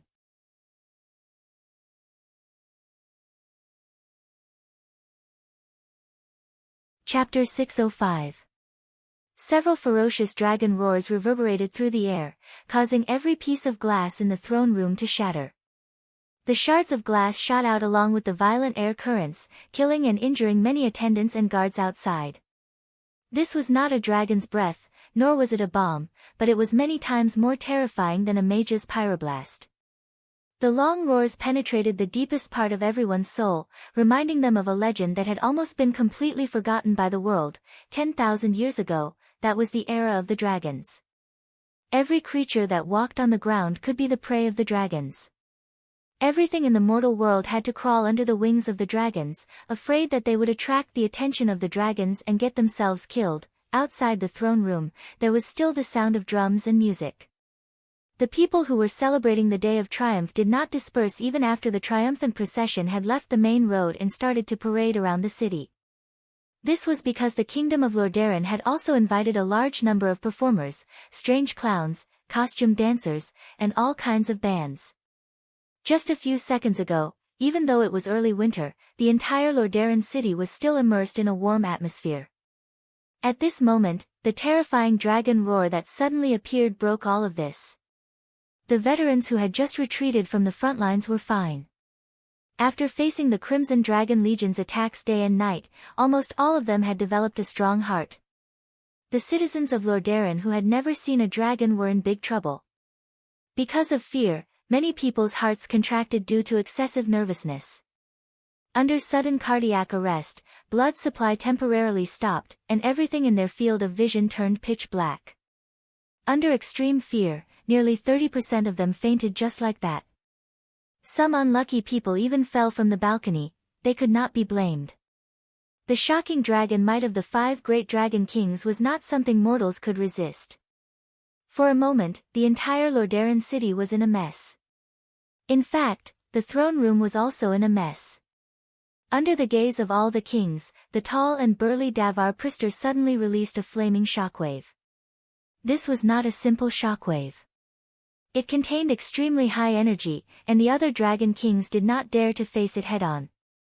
Or rather, which of these ultimate Azeroth masters who had lived for countless years did not have a few trump cards that could save their lives? He was unable to determine what this move was all about.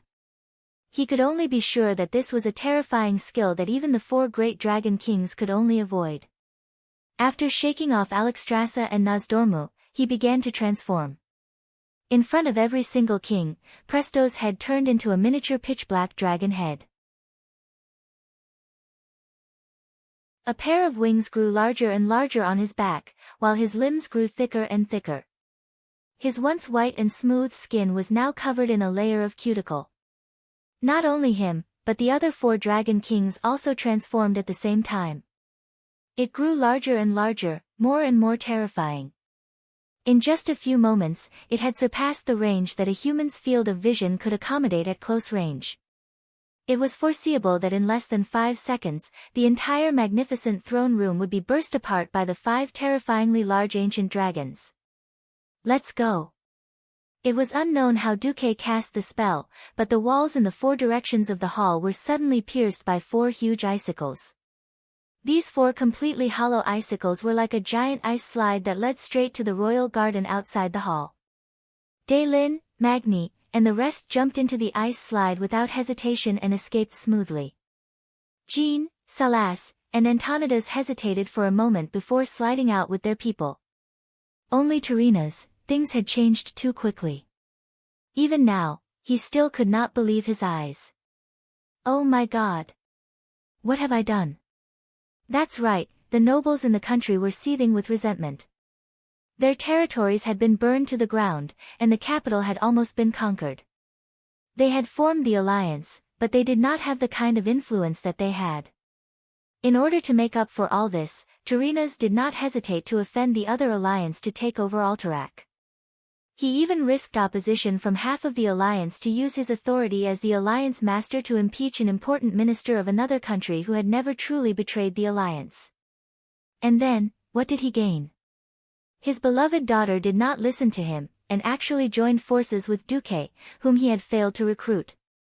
The lord that he trusted completely and was willing to promote as the king of Alterac was actually the infamous Deathwing Nesario, who was proven to be the one who caused the Red Dragon army to side with the orcs.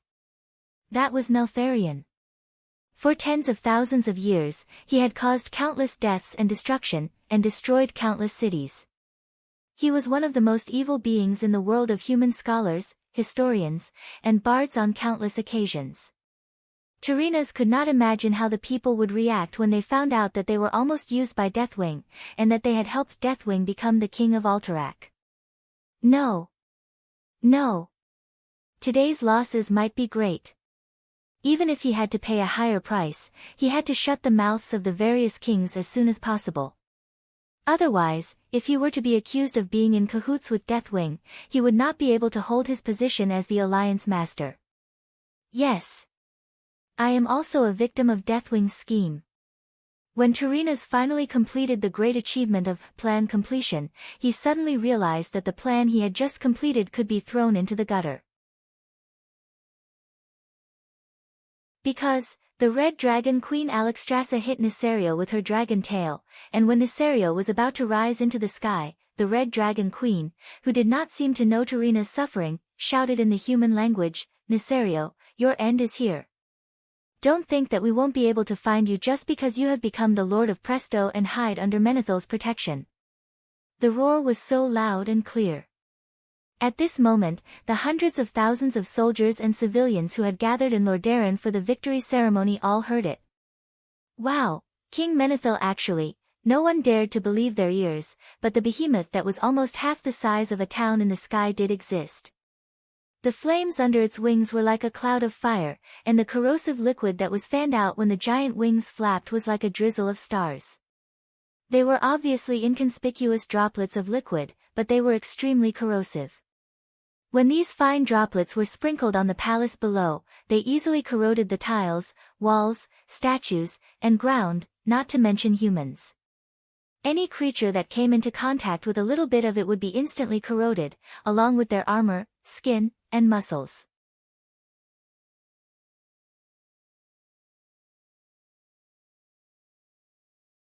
Chapter 606. Just a few flaps of the wings of death had caused the entire Lordaeron palace to fall into destruction. This was the result of Maligos following Duque's instructions to prevent the battle from spreading too far. He tried to use a huge ring-shaped wind wall to lock the battle in the sky above the palace. If not for Maligos, half of Lordaeron would have instantly turned into hell. No. I didn't do it. Tyreenus had a mental breakdown. He could not imagine how the people of Lordaeron, or even the entire human world, would scold him after the sun rose tomorrow. In his daze, he seemed to hear countless voices saying, "Look! Tyreenus, that blind idiot, actually wants to put the most evil black dragon on the noble throne." No, no, no, the scepter in Tyreenus' hand had already fallen to the ground. He opened his arms and waved them around, completely ignoring the countless pieces of rubble raining down from the top of the throne hall. Suddenly, he was held down by Mograine and Abendis, one on the left and one on the right. "Your Majesty, run." It had to be said that the High Lord Mograine was an extremely loyal subject. He did not lack loyalty, courage, or leadership. It was only at this moment that Tyreenus suddenly came back to his senses and felt a surge of warmth in his heart. But the next moment, when he realized that he had to rely on Duque's ice slide to escape, he lost control of his emotions again. "No, I don't want to use Duque's things." Yes. He already hated Duque. It was Duque who argued with him. It was Duque who did not let him have it easy. It was Duque who did not inform him that Presto was actually Nesario. Yes, in a sense, he had guessed correctly. But, that. Again. Like. What? His Radiant Moon Mage Guards had become useless because of the Blue Dragon King's absolute control of the surrounding magical elements. Other than Duque, whom Maligos had specially opened the back door for, all the mages in the entire palace had become weak chickens. Mograine and Abendis were not gods, and they did not have the holy light to activate, Holy Shield. Other than Duque, there was no other way out. If you have the ability, don't use it. Mograine and Tiramisu didn't care. They grabbed Tyreenus and jumped down.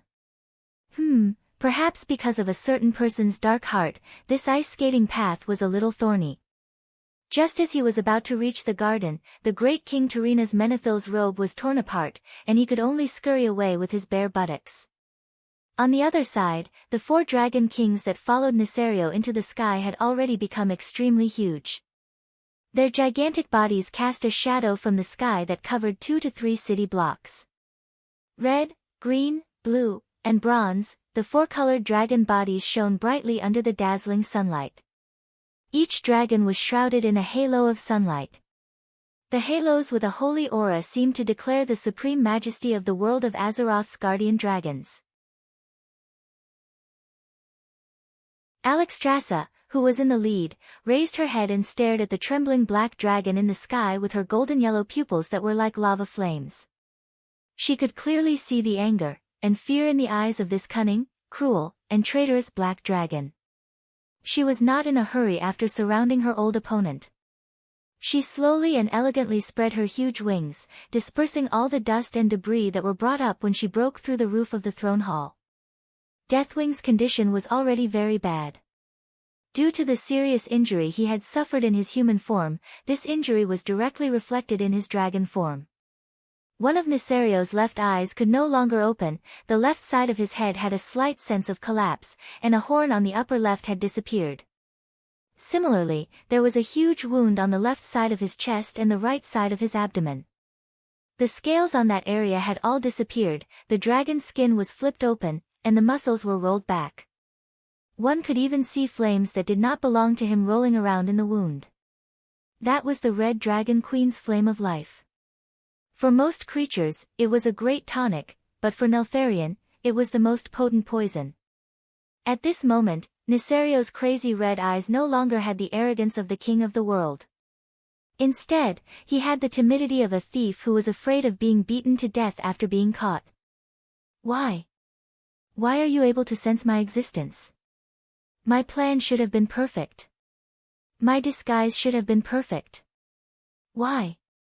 Why? Is it really that kid named Duque? Nesario roared in shock and anger. Ha ha ha ha. You underestimate me too much, Nesario. The Bronze Dragon King, Nozdormu, grinned loudly. His mouth, which was made of sand, was not sharp, and looked as ridiculous as a sculpture. However, the power of time that flowed through his mouth was not funny at all. You. Of all the things you shouldn't have done, you shouldn't have become a human. This has reduced the difficulty of peeping into your future. I happen to see all of this. Ha ha ha. Anyway, Duque had repeatedly told him not to betray him, and even made up this excuse for Nozdormu. Nozdormu went with the flow and pretended to be pretentious. Damn it. How did I bump into it? Nesario felt that he was completely black. He was very clear about the strength of his old brother.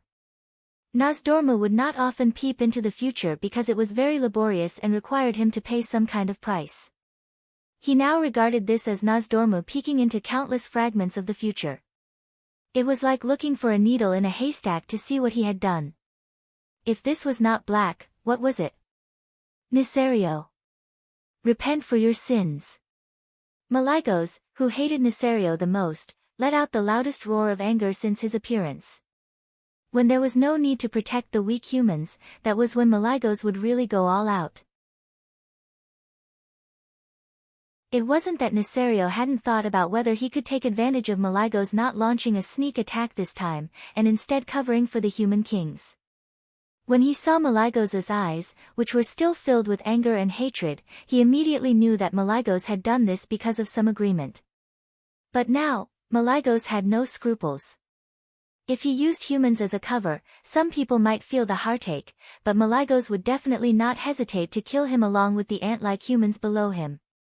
Nesario's brain was about to crash.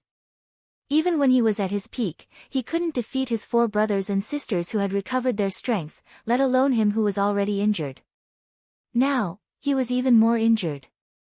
If he hadn't been injured, he wouldn't have had so much time to pretend to be a human and attempt to overthrow the alliance. He looked at the 4 dragon aspects that were in perfect formation, waiting to be slaughtered by the dragon aspects. Nesario was in despair. What should I do? What should I do?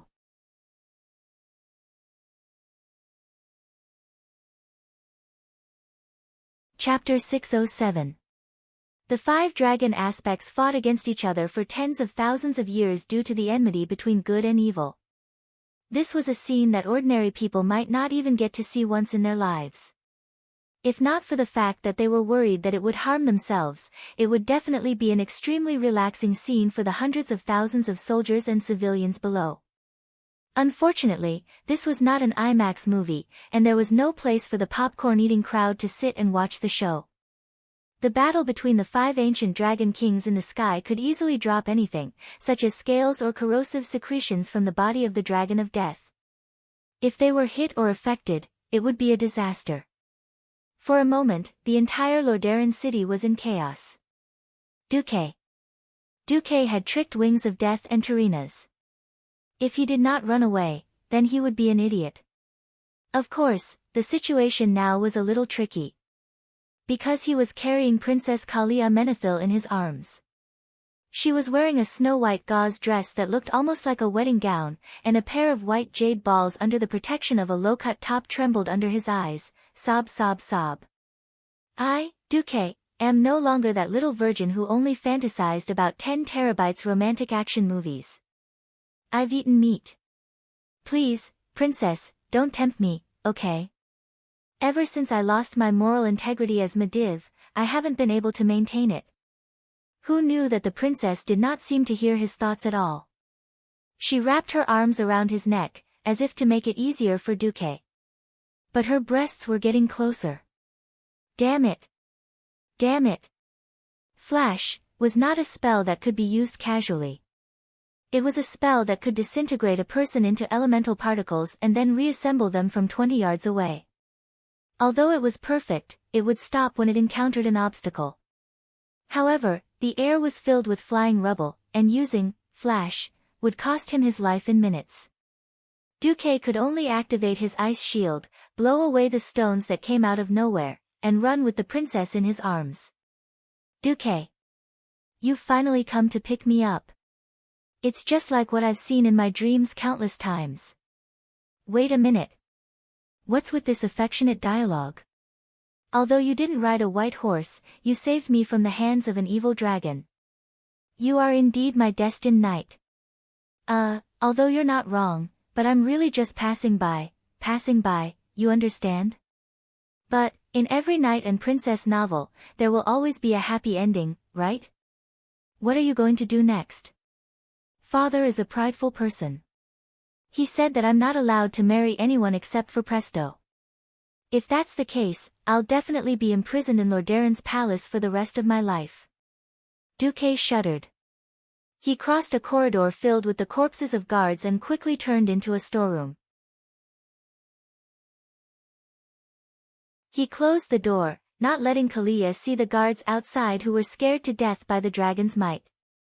As Duque put down Princess's leg, he panted heavily and thought to himself, damn it, I really have to train my body when I go back this time. This was the nth time Duque had sworn to exercise. Please ignore the sentence above. Duque spoke, okay, Princess Kalia, please call me Kalia. The princess was unexpectedly persistent on this matter. At the same time, her arms did not let go of Duque's neck. Their faces were still very close. Okay, Kalia, I understand your situation. Since I promised to give you freedom, I will definitely do it. Duque strived to be a gentleman. Even if he knew from the bottom of his heart that he was just a hypocrite at this moment. A hypocrite is a hypocrite. There were always some beautiful things in the world that people couldn't bear to destroy, such as Princess Kalia's pure beauty. How are you going to give me freedom? Princess Kalia's clear blue eyes showed hope and a smile. Duque quickly said, I've already calculated the extent of damage caused by Deathwing's acid. I need you to provide something that can prove your identity. I will throw it into a ball of acid and fake evidence that you are dead. At the same time, I will open a portal and send you directly to a safe place. Kalia tilted her head. She quickly made a decision. First, she took off her sapphire earrings, then the headdress on her forehead, followed by the sapphire necklace on her chest.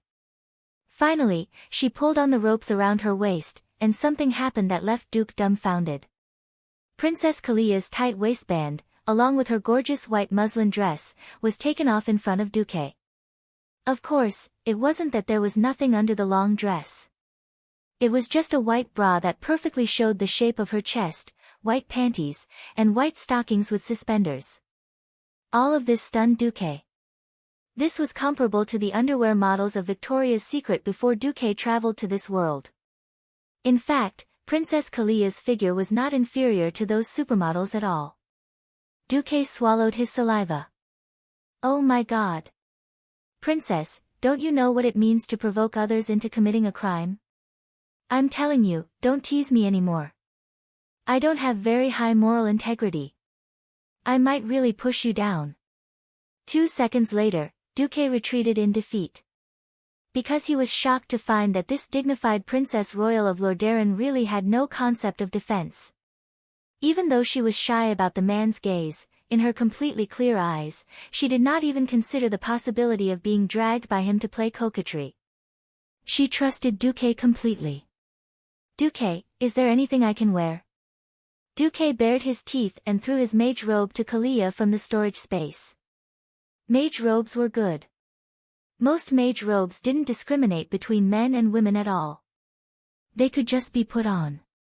Kalia quickly put it on. What do we do now? Wait for me to open the door. Open the door. Kalia immediately saw that Duque had actually opened a portal in the small storage space. Isn't there only designated places in Lordaeron that can open portals? Kalia was puzzled. Those low-level magic barriers have long been dismantled by Maligos, the king of magic. Oh, I see. Without saying anything more, Kalia subconsciously hugged Duque again and began her first trip to the portal in her life. 2 minutes later, the captain of the Lordaeron Palace Guards, who was leading a team of 30 royal guards in the palace, frantically looking for Tarina's or Princess Kalia, was pleasantly surprised to see Duque rushing towards him with Princess Kalia in his arms. Your Highness Kalia. Molev hurried over. Molev? The princess let out a cry of surprise. Duque, give me to him. He is our captain of the palace guards.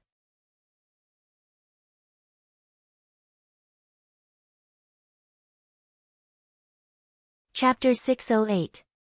Duque breathed heavily and put the princess down. That's great.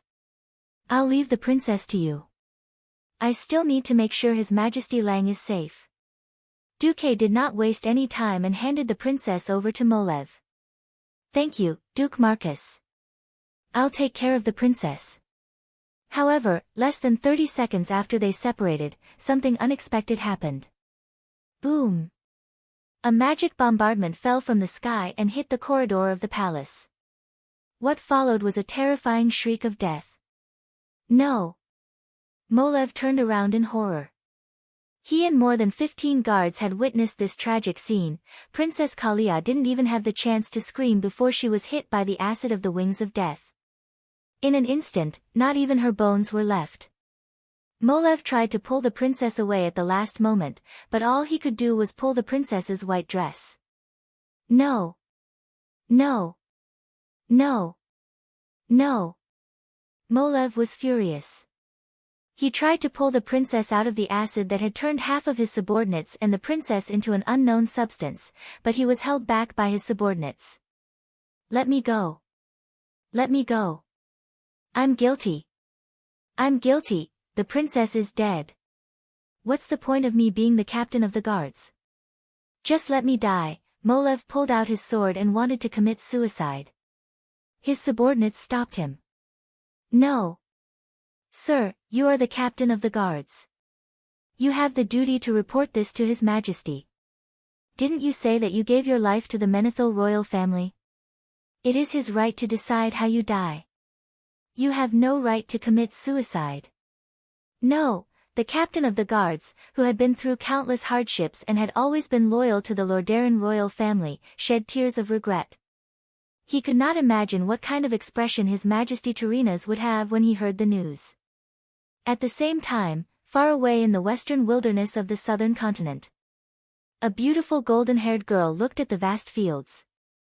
She took a deep breath of the thick, earthy scent of the winter fields. She puffed out her chest and sucked in her stomach. She tilted her head back and opened her arms, letting the cold wind blow through her hair. She let out a heartfelt gasp of admiration.